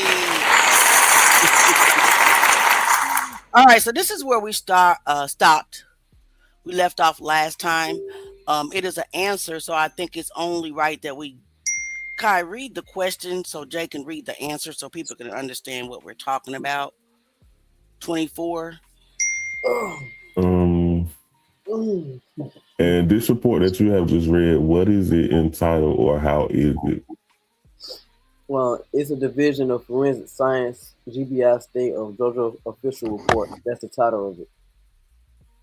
I want to have that marked as Plaintiff's Exhibit 20. Whereupon Plaintiff's Exhibit 20 having been marked for identification, the same is attached here too. Now, this particular document that you just identified, if I understood what you said correctly, indicates that there was a one-time search. Is that the word that you use? Again, I cannot speak to all the details on the report because I did not generate it. You would have to ask the person who did this report, the DNA people, because again, I did not get involved in that. But from from reading the results, that would be my interpretation. And when you say a one-time search, what do you mean by one-time search? I don't know what they mean by that. And you did explain to us what CODIS meant. Again, I know a generalized idea of what CODIS is. I was saying CODIS. I'll think I'll give it a brief. How are you a medical examiner and don't know what the CODIS system is? I mean, I think she's gaslighting and deflecting, but let's go. But they didn't pay for expert, testimony. So you can get away with whatever. I feel like it was unprofessional when she said DNA people here. right. Crazy ass work, man. Oh boy. All right. Again, I know a generalized idea of what CODIS is. I don't know the details on it, so you would have to ask these DNA people. That's exactly what is encompassed in CODIS. From my understanding, that was the interpretation I gave you. But again, I am not a DNA expert. I did not write these reports. But CODIS said, but CODIS, you said stands for what? I didn't say it. I read it. Okay. How did she become a damn medical examiner? That's crazy, man. Okay. According to this, CODIS, and then they have parentheses combined DNA index system. This is not the first time you've heard of the term CODIS, right? That is correct. And the fact that it indicates that it is an index system, does that suggest to you that it is drawn upon a database of profiles collected from any number of individuals? It's again, I can't speak exactly to that because I don't know it. I don't deal with CODIS. It's tested by somebody else. She should know the general terms. She should know. You're a medical examiner. In my opinion, she should know something about this system. That just doesn't make sense to me. But go ahead. Do you know whether people who are convicted and who give DNA specimens or have their DNA added to a database that CODIS is the database that is added to? Object to the form. I don't know the exact profiles for putting something in CODIS. So now, did they report whether or not it was a male or female's DNA that was found on the wall? According to the report, and again, they may be able to interpret this better than I because again, I'm not a DNA person. They tell you a profile of what they received, which I cannot interpret for you. Excuse me, counsel and doctor. We're reading apparently from something different other than number 20, I presume. That is correct. Yes. What's the document? Which document? The one you're reading from. The official report from the Division of Forensic Sciences, Georgia Bureau of Investigation, State of Georgia. The date being? This date was May 1st, 2013. Okay, all right. And we'll mark that as Plaintiff's Exhibit 21. Yeah. Okay. And that has multiple pages, at least 2. Yeah, page 1 and 2. All right. And again, they do not state whether they tested for that or not. I don't know. And they give you an application procedure, but I don't know what this means. All it says is DNA obtained from the swabbings from the wall, contained the DNA profile of one individual, and the DNA profile obtained from the swabbings of the wall could not have been contributed by Kendrick Johnson. That's all it says. Again, this is not my report. The next item, doctor, that you have there is this a similar report? I don't know. Let's mark this one as Plaintiff's Exhibit 22. Whereupon Plaintiff's Exhibit 22 having been marked for identification. I'm not going to read that each time because it says the same thing. Mr. Copeland. Mr. King, what is the date of that document? Date of the document is upper right corner report date, March 21st, 2013. Thank you. Again, this is not my report. If I read the results and conclusions it says chemical. What are you laughing at? Examination of the swab indicate the presence of blood. Due to the circumstances of this case, DNA testing will not be provided at this time. Have you seen this document before? Yes. Now, the fact that it says that due to circumstances of this case, DNA testing will not be conducted at this time. Do you understand why that statement was included in this report? You would have to ask the person who did that report. Wait a minute, hold up. So they were not trying to test the blood on the wall at first? It seemed that way. Am I understanding this correctly? That's diabolical. Go ahead. Do you have an idea as to what they mean by due to circumstances of this case? Do you know what circumstances we're talking about? Object to the form of the question. I can give a thought about it, but again, I don't know the protocols for DNA testing. From what I understand, if you don't have a suspect, because obviously to identify a suspect 100%, you have to have their. I said that. You have to have their DNA. So if you don't have a suspect, they don't run the DNA. Okay. That is my understanding, but you have to ask them specifically to find that out. All right. Did you ever come to understand that there were suspects in this case? No. Did you ever come to understand that there were individuals who were identified as possible suspects? By law enforcement? Yes. I believe I read some stories about some people, yes. Did you? And again, I don't know exactly what you mean by suspects. And when I say I read some stories or news stories, I don't have official reports of what law enforcement said a suspect was and who wasn't a suspect. Okay. Now, if you had collected DNA that you know not to be the victims, that came from an area that was proximal to where the victims was located, do you think that it would have been appropriate to collect DNA from individuals who were maybe thought to be in the area where he was? That's fact. That is a good question. Right, and why didn't they?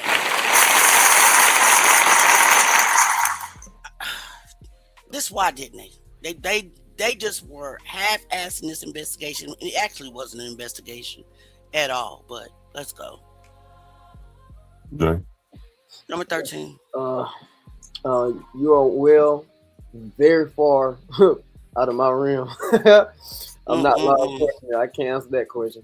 That motherfucker got down. That was a hell of a question, though.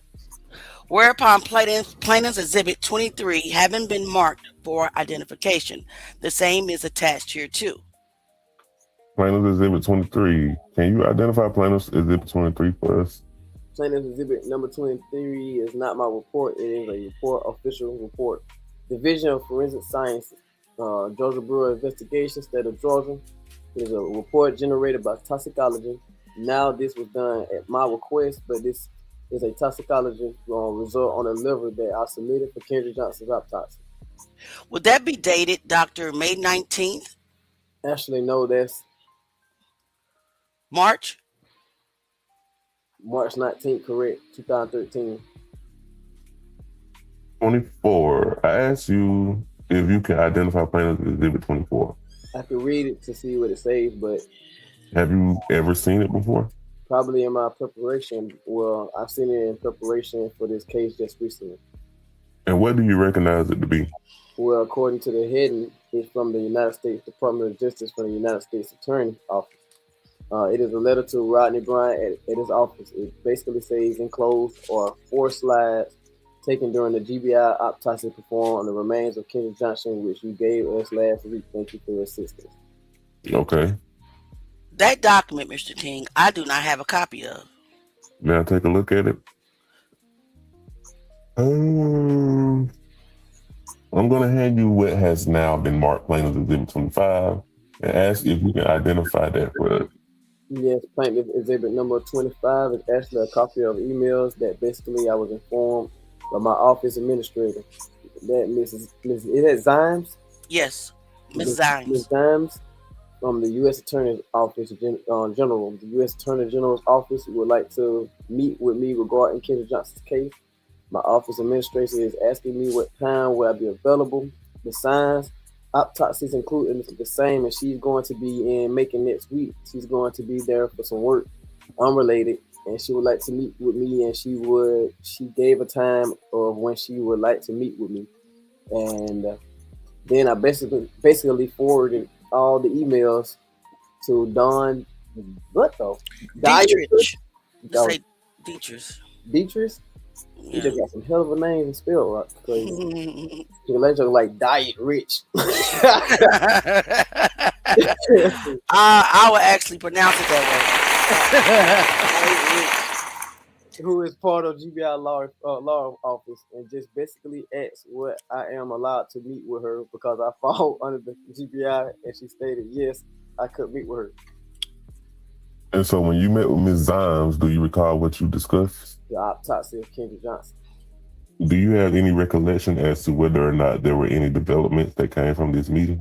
No, I mean directly to me, no. Did you have any change of opinion after meeting with Ms. Zimes? No, I did not. It says that she asked you if you needed a copy of the private autopsy report. I told her I thought you had one on file as they had sent a copy, but I would let her know for sure after I spoke with you. When she asked whether you needed a copy of one, had you already examined the private? You had sent me a copy of the autopsy. Now, in regards to the... May I see number 25? In regards to the diagnosis that it was positional asphyxia, food lady couldn't even pronounce that earlier, but okay. And that Mr. Kendrick Johnson would have been upside down or in an upside down position, where you gave an estimate as much as 6 hours. I said I could not tell you for sure, but it's possible. Did you think that his lungs would be in some way affected by him being upside down for a protracted period of time, the weight of his lungs? Well, in general, you would have congestion of the lungs, yes. And so that means that the weight would then be heavier than normal, correct? It should be. Yes. Go ahead. If somebody was not decomposed, yes. If somebody was not decomposed. Correct. I'm sorry. What do you mean by that? As your tissues decompose, they become lighter. So what did you write about your examination of Mr. Kendrick Johnson's lung during the course of his autopsy? The right and left lungs weighs 260 and 240 grams respectively. The upper and lower areas are free debris and foreign material, the surface, and necrosis or without focal lesion.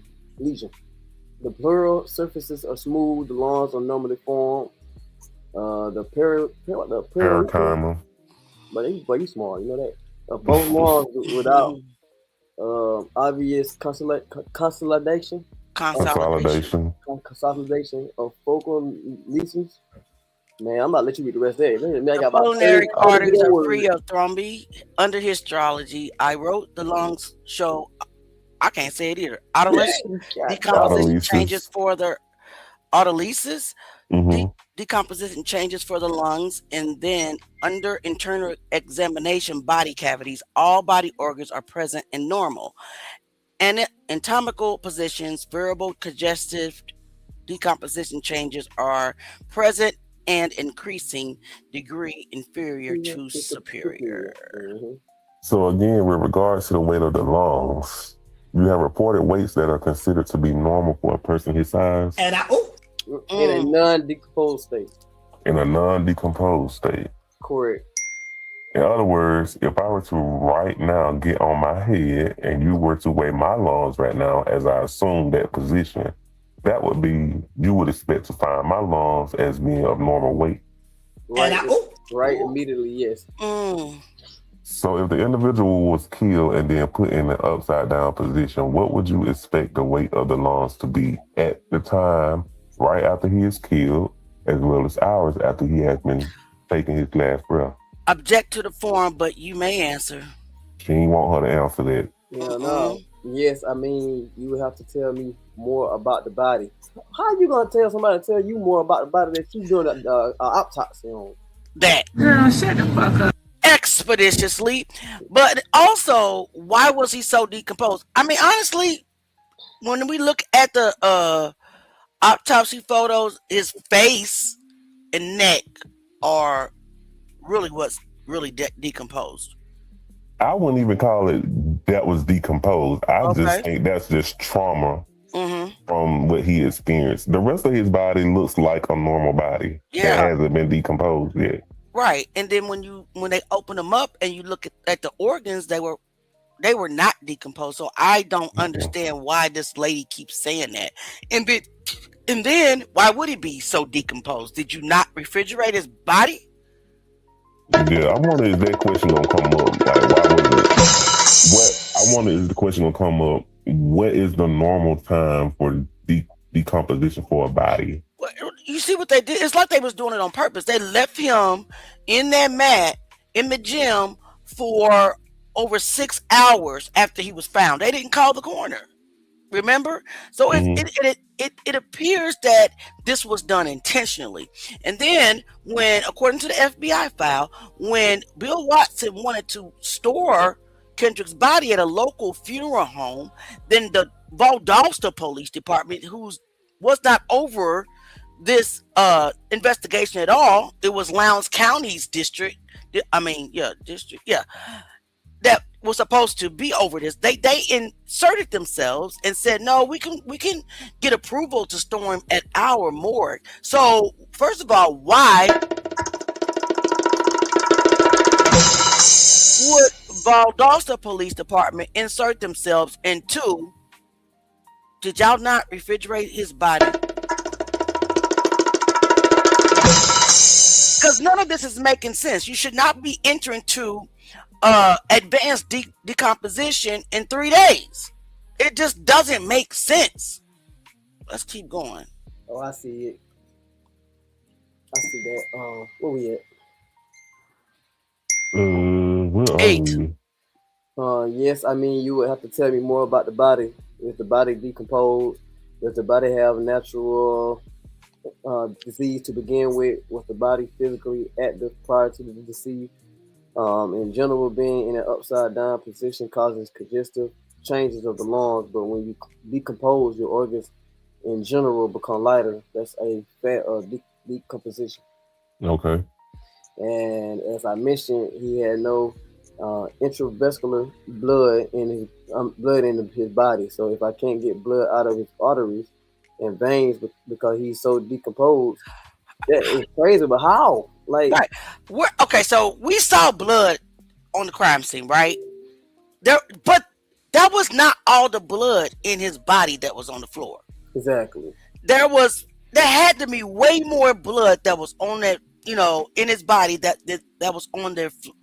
On that floor. So where did his blood go to? I mean, I can't show the picture of him, on this show. I can show it on Kick, but I can't show it. But it was a pool of blood, but it's impossible to be all the blood that was in Kendrick's body. What do you think? Yeah, I feel like, okay. I feel like it's a lot for one. But if it was a whole lot of more blood that she want to say that he didn't have no blood and that little pool of blood, it's on a one thing that you can say that can make that factual, and that's if he died somewhere else. Amen. He must have been unalive somewhere else and then brought there. If she's saying there was no blood left in his body, because the pool of blood was no bigger than this. Exactly. And that wasn't even blood. That was purge. It wasn't even on the mat. Right. So just around the ring part. Why didn't his body have blood? Y'all doing something. That's some goddamn. She's lying. That's some cult type of junk. Y'all drain all the blood from the body and junk. Right. Exactly. Did they drink? Man, come on.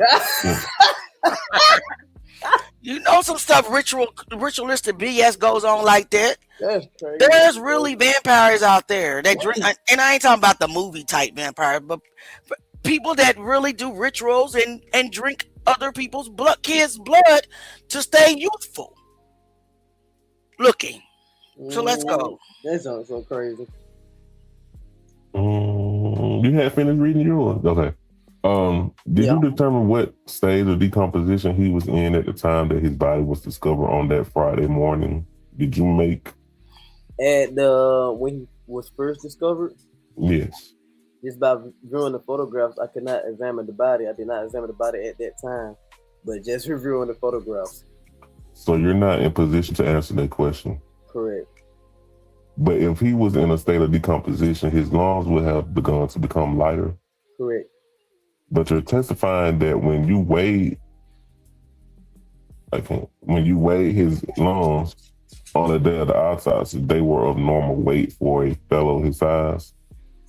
For somebody not decomposed, yes. I'm handing you plaintiff's exhibit 26. Can you identify that for us, please? This looked like a copy of the email that was sent from Julie Gardner from the GBI to Lowndes County Coroner. Well, the Lowndes Coroner, there's email address here. So yeah, that's what I'm saying. It's an email that was sent to him from Julie Gardner. I was CC'd on it. And what's the subject? Subject is the official COD, cause of death, and MOD, manner of death for KJ. You said you were CC'd on that? Correct. Were those your determinations that they were reporting and they simply CC'd you on what they were telling someone else, or? Yes. Whereupon plaintiff's exhibit 27 having been marked for identification, the same is attached here too. Okay, I'm giving you now plaintiff's exhibit 27 and ask you if you can identify that for us, please. It's a 3-page document. Yes, this looked like emails that were made between Perry Dickens, and who was one of our DIS, to Lisa Hope, who works toxicology. The subject is RE toxicology, and I am CC and Dr. Sims, Melissa Sims, who now her name is Sims Stanley. The other pathologist here was CC on it. And what's the subject of this? Toxicology. And when you say toxicology, is it just talking about the process, or were there some determinations that were being discussed? Again, I did not generate this, but looking at it, it's basically, Perry looks like he was asking about how much liver will be required for testing on cases, decomp, and trauma related deaths where there are no other bodily fluids. Where his body fluids go? Well, go ahead. That's crazy. When we have both blood and tissue, so he's asking about how much of the liver he should be sampling. I tried to get a respectful amount in grams submitted for testing. Each case may require the same amount. And so when you're talking about toxicology, this was an effort to find out whether or not he was under the influence or some substance or another. Well, this is toxicology in general. I don't think this necessarily is directed specifically to Kendrick Johnson's autopsy. It's just a general question from Mr. Dickens to toxicology, asking about in general how much liver should be submitted. A giant jar or a small jar, I suppose, and then asking that if you have both blood and liver, how much tissue should you submit? Excuse me, number 27 at the heading. Very top left, it says Lisa Holt. Yes. Did you refer to her as Terry? I'm sorry if I did. I may have. Now she's stuttering. It was Lisa Holt from toxicology. Maybe I mixed those words together. You mixed a lot of shit together, but let's go. It is 3 pages. 1, 2. Yes, it looks like we have the top page is number 1, and then 2 back pages are number 1 and 2, but it's a total of 3 pages, correct? Whereupon plaintiff's exhibit 28 having been marked for identification, the same is attached here too. I'm giving you plaintiff's exhibit 28 and ask you to identify that for us. Well, this looks like a conversation record between a lab employee of Katie Shively to somebody named Jack Whittingham from the Lowndes County Sheriff's Office, and it states I, meaning I as in Katie, email Officer Jack Whittingham asking him where the swabs were from. There was no indication given on the evidence of the submission form. He called me and informed me that the swabs or swabbings of blood taken Wait. wall. So the evidence was not properly labeled? So you mean to tell me that you had to call Jack Whittingham and asked him where the swabs came from? That they were so lazy, so irresponsible, so nonchalant that they didn't even identify. How do we even know that blood came from the wall? You're not gonna be able to tell me that you just remember this shit right off the top of your head. Let's go. I'm sorry. It's crazy work. Question. So is that a conversation that you took No. part in? No, my name is not on this. I was not even told about that conversation until I looked at these papers that you requested yesterday. Whereupon Plaintiff's Exhibit 29 having been marked for identification, the same is attached here too. I'm handing you Plaintiff's Exhibit 29. Can you identify that for us? Again, looks like a conversation record from Letitia West to Jack Whittingham of Lowndes County Sheriff's Office. It says Summer saves blood swab from wall opposite of where the victim was found. Don't know if his blood. So if it is the victim's blood, if not, then Jack will go from there. Again, these conversation records, unless my name is on it, either as the person's state employee or the name of the person is directed to, I was not involved in. All right. Not directly. Before we move forward, I'm looking at two conversation records from Mrs. West. This one's the one you referred to is dated which date, Doctor? Does it have one? Okay, the one from West, it states 3/21/13. Okay, thank you. You're welcome. Whereupon Plaintiff's Exhibit 30 having been marked for identification, the same is attached here too. I'm handing you Plaintiff's Exhibit 30 and ask you to please identify that. This looked like a copy of an autopsy between Letitia West to Ross Butler. Also, Stephanie Powell, who I honestly don't know who they are speaking about. I guess I'll go from back. Is there another page? It just ends with, "Hey, Stephanie." It probably has this hitting on it with that date. What I was stating with the heading, it says case 2013-400101, user Letitia. Yeah. 3/21/13, and it's one of two pages. Why was all this stuff done 2 months later? KJ was found unalive on January 11, 2013, because they didn't think that the parents of Mr. Kendrick Johnson was going to fight the way they're fighting. That's why all this stuff was done months later. Okay. Yes, I do have it, and this is number 30. So if I go backwards, because that looks like how these emails are printing out. It looks like Letitia sent it to Stephanie Powell. I just finished a blood exam on this case. It's a case where a juvenile is found dead in a high school gym in a rolled up mat. The blood swabs were taken from a wall opposite of where the kid was found. The officer wants to see whose blood it is, could be victim, or if it's not, that profile can't go into CODIS, right? It could be blood from the kid that got hurt in the gym that's innocent. Just getting in the mindset of DNA for when we do the cases. And then it's just a response that says, you're right, the profile won't go into CODIS. That's diabolical. I know. We have no way of knowing if it is a suspect. We can't put it into CODIS. There's no point in working it from the beginning. Officer wants to see if the victims, can I do DNA on it? That way he knows it is or isn't the victims. What would it prove to be the victims? Can I talk to you about the case? And then the next one says, I agree with Stephanie's logic on the case. I do not see what additional testing on this evidence is going to add any value or aid in solving the case. Please image this email to the case file for documentation purposes. I don't really understand that. I mean, if a person is innocent, a person is innocent. What harm is it to store that blood sample in CODIS? Guys, let me know in the comments. Let's talk about it. What harm would it be? They're saying that they didn't want to enter the blood sample into CODIS to stay because that person could be innocent. If the person's innocent, the person's innocent. That just doesn't make sense to me. Does that make sense to you, Kai? It makes sense to a certain extent. Okay. And I just had it on the tip of my tongue. It's just left. Dang. Maybe that process, and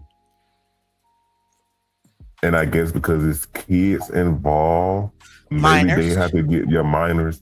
Yeah. They may have to get that permission from the guardian or the parents as far as submitting that kind of information to that system.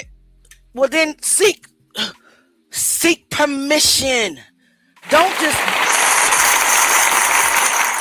A kid dies at school. Every measure should be taken to try to solve this case. They really treated this case like it was nothing to them. It's diabolical. It's diabolical.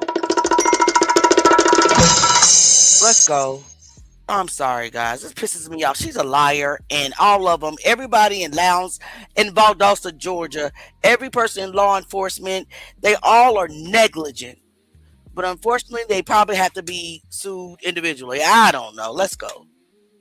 Okay, now with regards to this particular exchange, what interpretation did you give to the observation that it could be blood from a kid who got hurt in a gym that's innocent? Yeah, that's why I think they're talking about a minor. Just getting in the mindset of DNA for when we do cases, how did you interpret that? Before you answer that, Jay, let me just ask this question. There had to be a recent injury, right? I can't fathom, I don't know, that gym was nasty as hell, that the janitorial staff will allow blood to be on the wall. Wouldn't you think that would have been a biohazard and they would have cleaned that up immediately if a kid really got hurt that wasn't involved in this situation? That doesn't make sense because does that make sense? Help me understand this, Jay. It can make sense, and it also cannot make sense because if from what they are telling us is that they didn't use this gym periodically. So the custodial staff could very well just be in their spot cleaning and not doing like their actual job as far as like making sure everything is clean. Okay, everybody that has viewed the footage knows that is a lie. It was plenty of kids in that gym those 2 days that we've been watching. In and out the gym all day long. They're lying. They're lying. And then in the FBI report, the janitorial staff says they cleans the gym multiple times a day. So that's not true. That blood had to be related to this incident. Because like I said, I can't fathom the janitorial staff leaving blood on the wall. Even a teacher or a coach that was in the gym at the time that this so-called accident happened wouldn't have called the janitorial staff to say this needs to be cleaned up because it's a biohazard, unless it was a part of the Fight Club incidents, right? That's what I'm thinking. It's fun. All right, let's go. We're just talking about it, guys. Let's talk about it. Oh yeah. Three. I just saw that yesterday, so you have to ask the DNA people. Okay. I do know there's protocols that have to go by, so it's probably part of the protocol, which I'm not familiar with, but I will say I ordered for testing and I demanded the testing be done, and therefore the testing was done.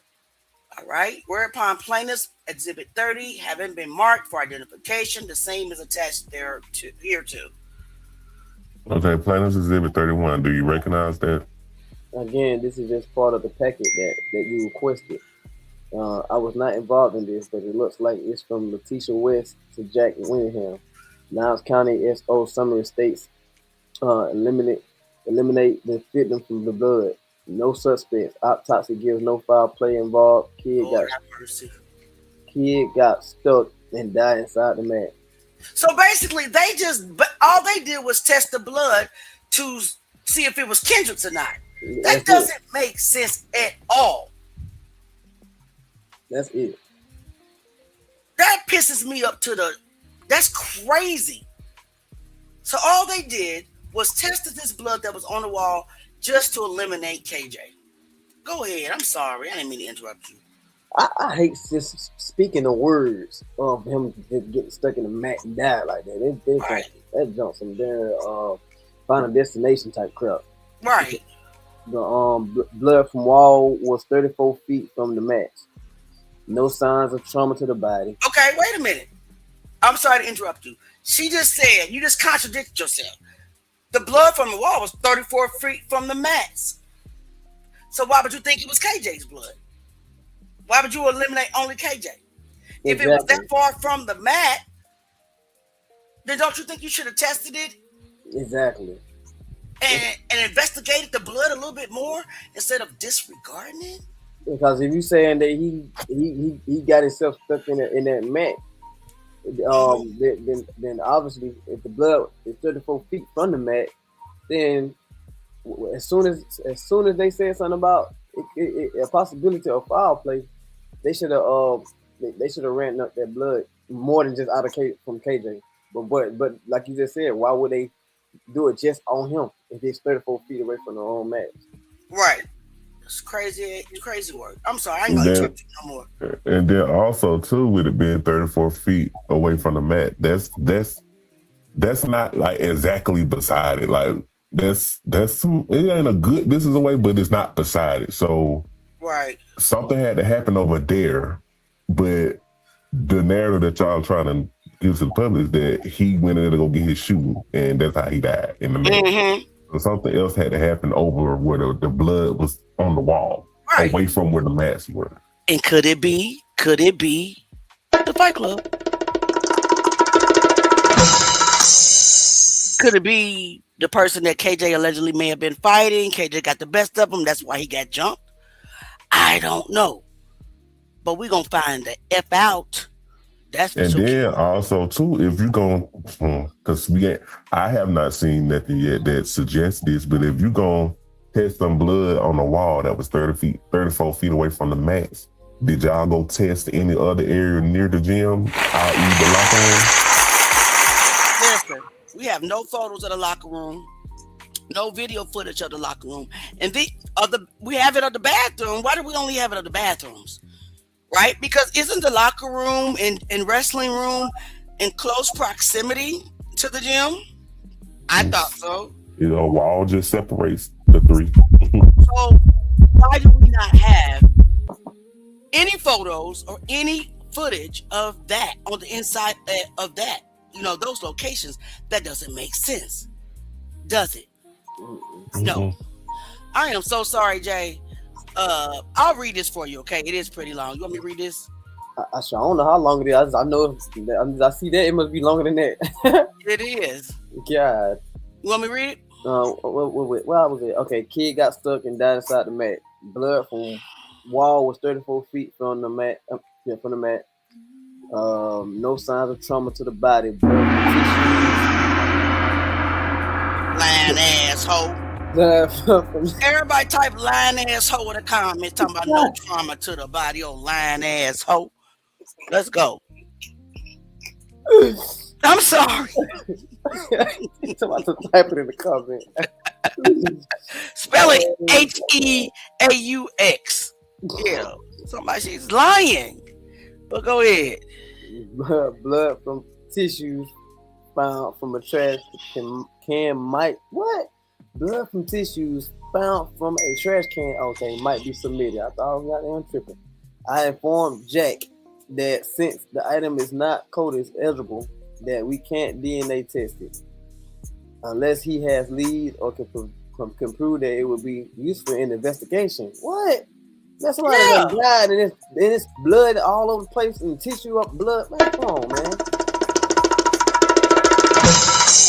That's shade. That's shade, Kai. Go ahead.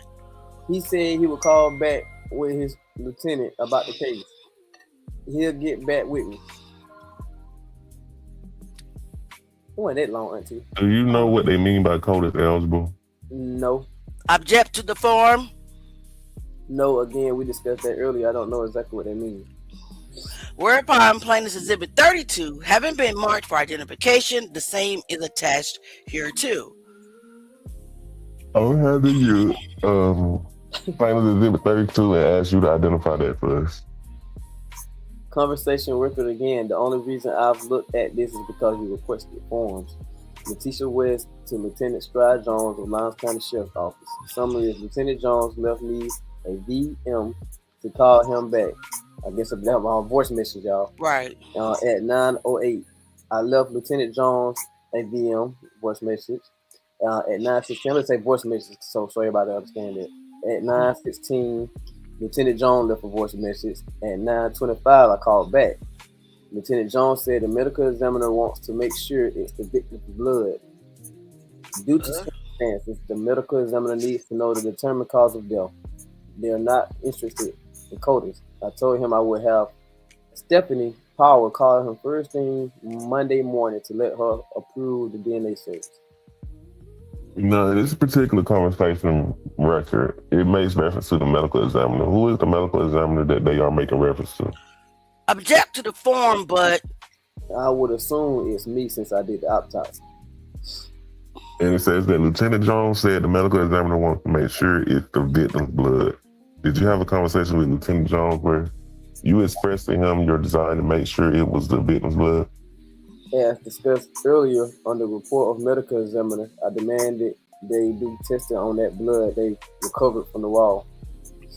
Okay, but I'm asking you a slightly different question. Did you represent to Lieutenant Jones that you wanted to make sure that the blood that was on the wall was the victim's blood?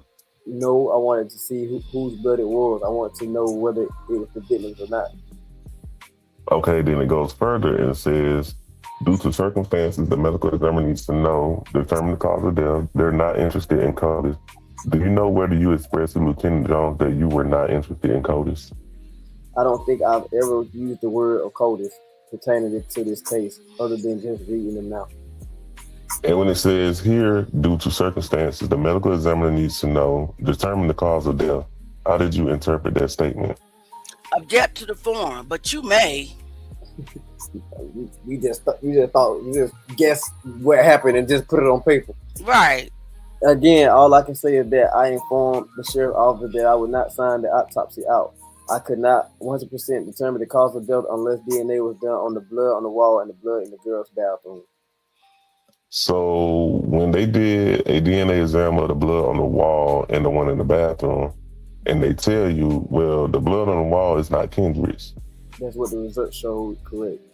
Right. How did that affect your analysis of the cause and manner of death? Well, again, I use it in the respect of the exclusion. If you have a blood on a wall near a descendant's body that I'm doing the autopsy on, I need to know if that blood belongs to the descendant or not, because I need to know if it came from the descendant's body. So that was the main reason I wanted it done. Same with the tissue in the girl's bathroom outside the gym. If I have evidence or someone tells me or takes photographs of something bloody in the girl's bathroom that's next to or in close proximity of a descendant's body, I'm doing an autopsy on. I want to have it tested. So the blood had come back Kendrick's blood, that is the blood that was discovered on the wall. How would that have affected your analysis? Well, at this point, I mean, just in general terms, the cause of death would not be changed, but the manner of death may have gone to undetermined. And do you think that if the blood on the wall came from some other individual, that it might have been evidence of some kind of physical altercation between Kendrick and another individual? Let me say object. Object to the form. Object to the form. We're ready to end the live, guys. But go ahead and answer that last question. We went almost 15 minutes over our normal scheduled time. So let's go ahead and let you read the... Well, again, I don't have it written down, but I believe I was informed that there was a young man playing basketball and he said the blood belonged to him. And this is what y'all go by? But right. Again, hearsay. That's I'm coming off the top of my head there, and I don't know names or anything of that sort. So the idea was to rule out being Kendrick Johnson blood, and that was my only determination on it. By another kid telling you, "Oh, that's my blood." Okay, cool. Even though we found the dead body over this mug and there's blood all over here, okay, it's your blood. We ain't got to be no testing. Long as it's not KJ's, we good. Lost it. Fuck your mind, bro. Diabolical, half-ass, no investigation BS. But we have come to the end of our live. As always, why I got so much glitch over here? My green screen acting up. Y'all need to help Auntie. I know. It's like you got a crowd of mosquitoes. I look like AI. I look like kind of like she about to get tapped by a whole waffle out there. Listen, diabolical, because always technical difficulty, guys. But I love y'all. Thank y'all so much for being here. Thank you for Angela Nelson for sending our only super chat of the night, which is good, which is fine with me. We are very thankful for everybody. That's actually your shadow because you're sitting close to your green screen. That is true. I need to back it up, don't I? Mm-hmm. Okay, I'll back it up tomorrow night. Anybody got any closing words before we up out of this? Nope, I'm about to go eat my dinner. Go eat your dinner, Kai. Go eat your dinner. What about you, Jay? Wait, well, I'm talking what I'm about to do when I get off? No, do you have any closing words to the audience of the Truth Gang? We about to head up out of here. We got to go to work tomorrow. We got jobs. All of us got jobs, by the way. Hey, man. We're not on here begging. We got jobs. Truth Gang, always remember, man, that we are in reach of the truth and any means necessary. By any means necessary. Get your fat ass off my computer. Sorry, go ahead. But yeah, that's all I want to say, man. Y'all keep your eyes open. Y'all keep think outside the box sometimes. Please do. Please do the research yourself. Please look yourself. Please be wary of platforms that just want to show you and tell you things instead of showing you the evidence, instead of allowing you to ask questions. Please, because I had somebody give me the same freaking screenshot of where they're allegedly saying that KJ's hanging upside down and there's a guy in white pants. I said, here's the footage. Just look at the footage. This is not a screenshot. This is not me telling you. Here is the footage. You look at the footage yourself, make your own determination. That person came back and said, I don't see anything but trees and bushes. I'm like, yes, exactly. So be wary of platforms that are only wanting to show you screenshots of the footage, but can never drop the footage because they don't have the footage. If you want to see the footage is on the Truth Gang platform. Period. We love and care about what y'all what you think. What you think. Not only that, and also what you're investing your money on.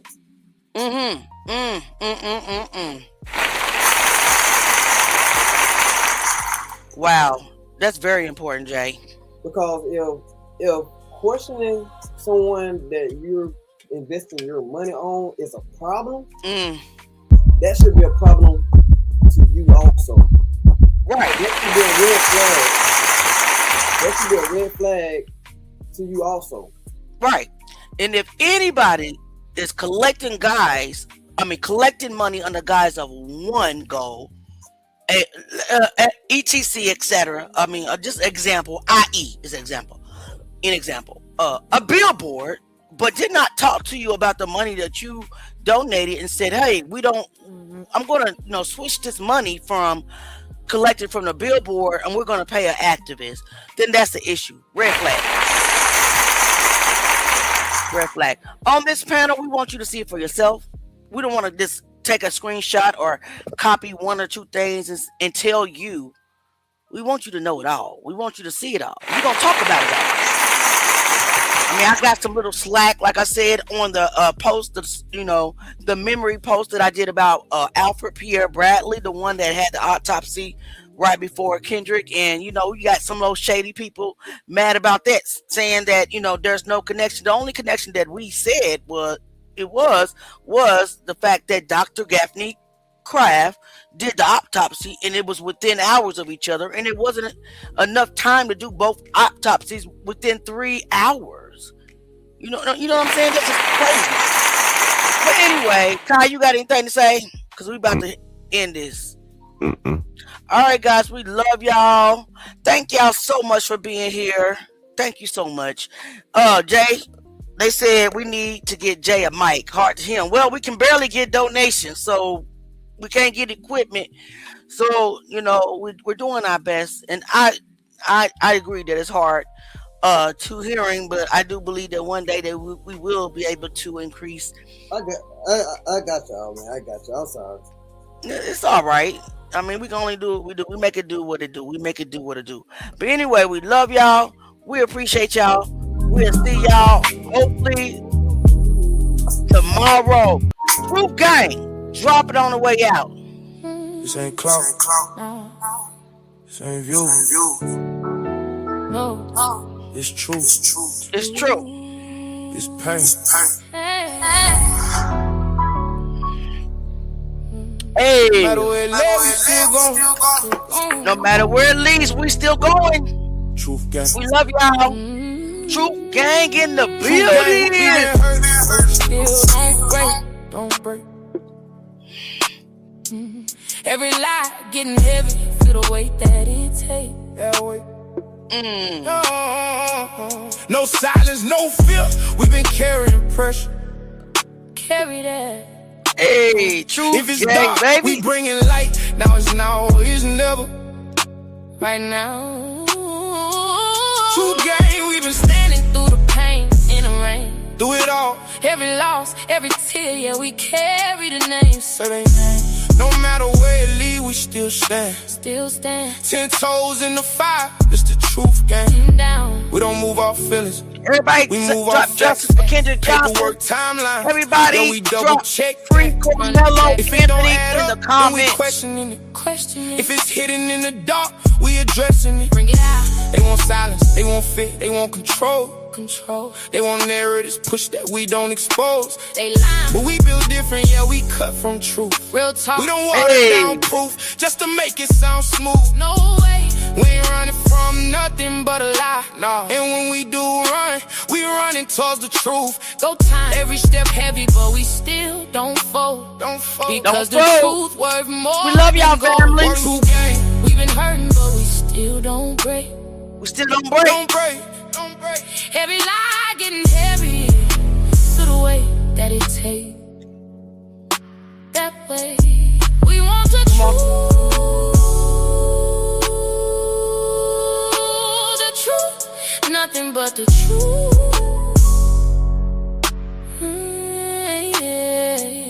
They quiet when it matter, but we loud for 'em. Louder, candlelight tears.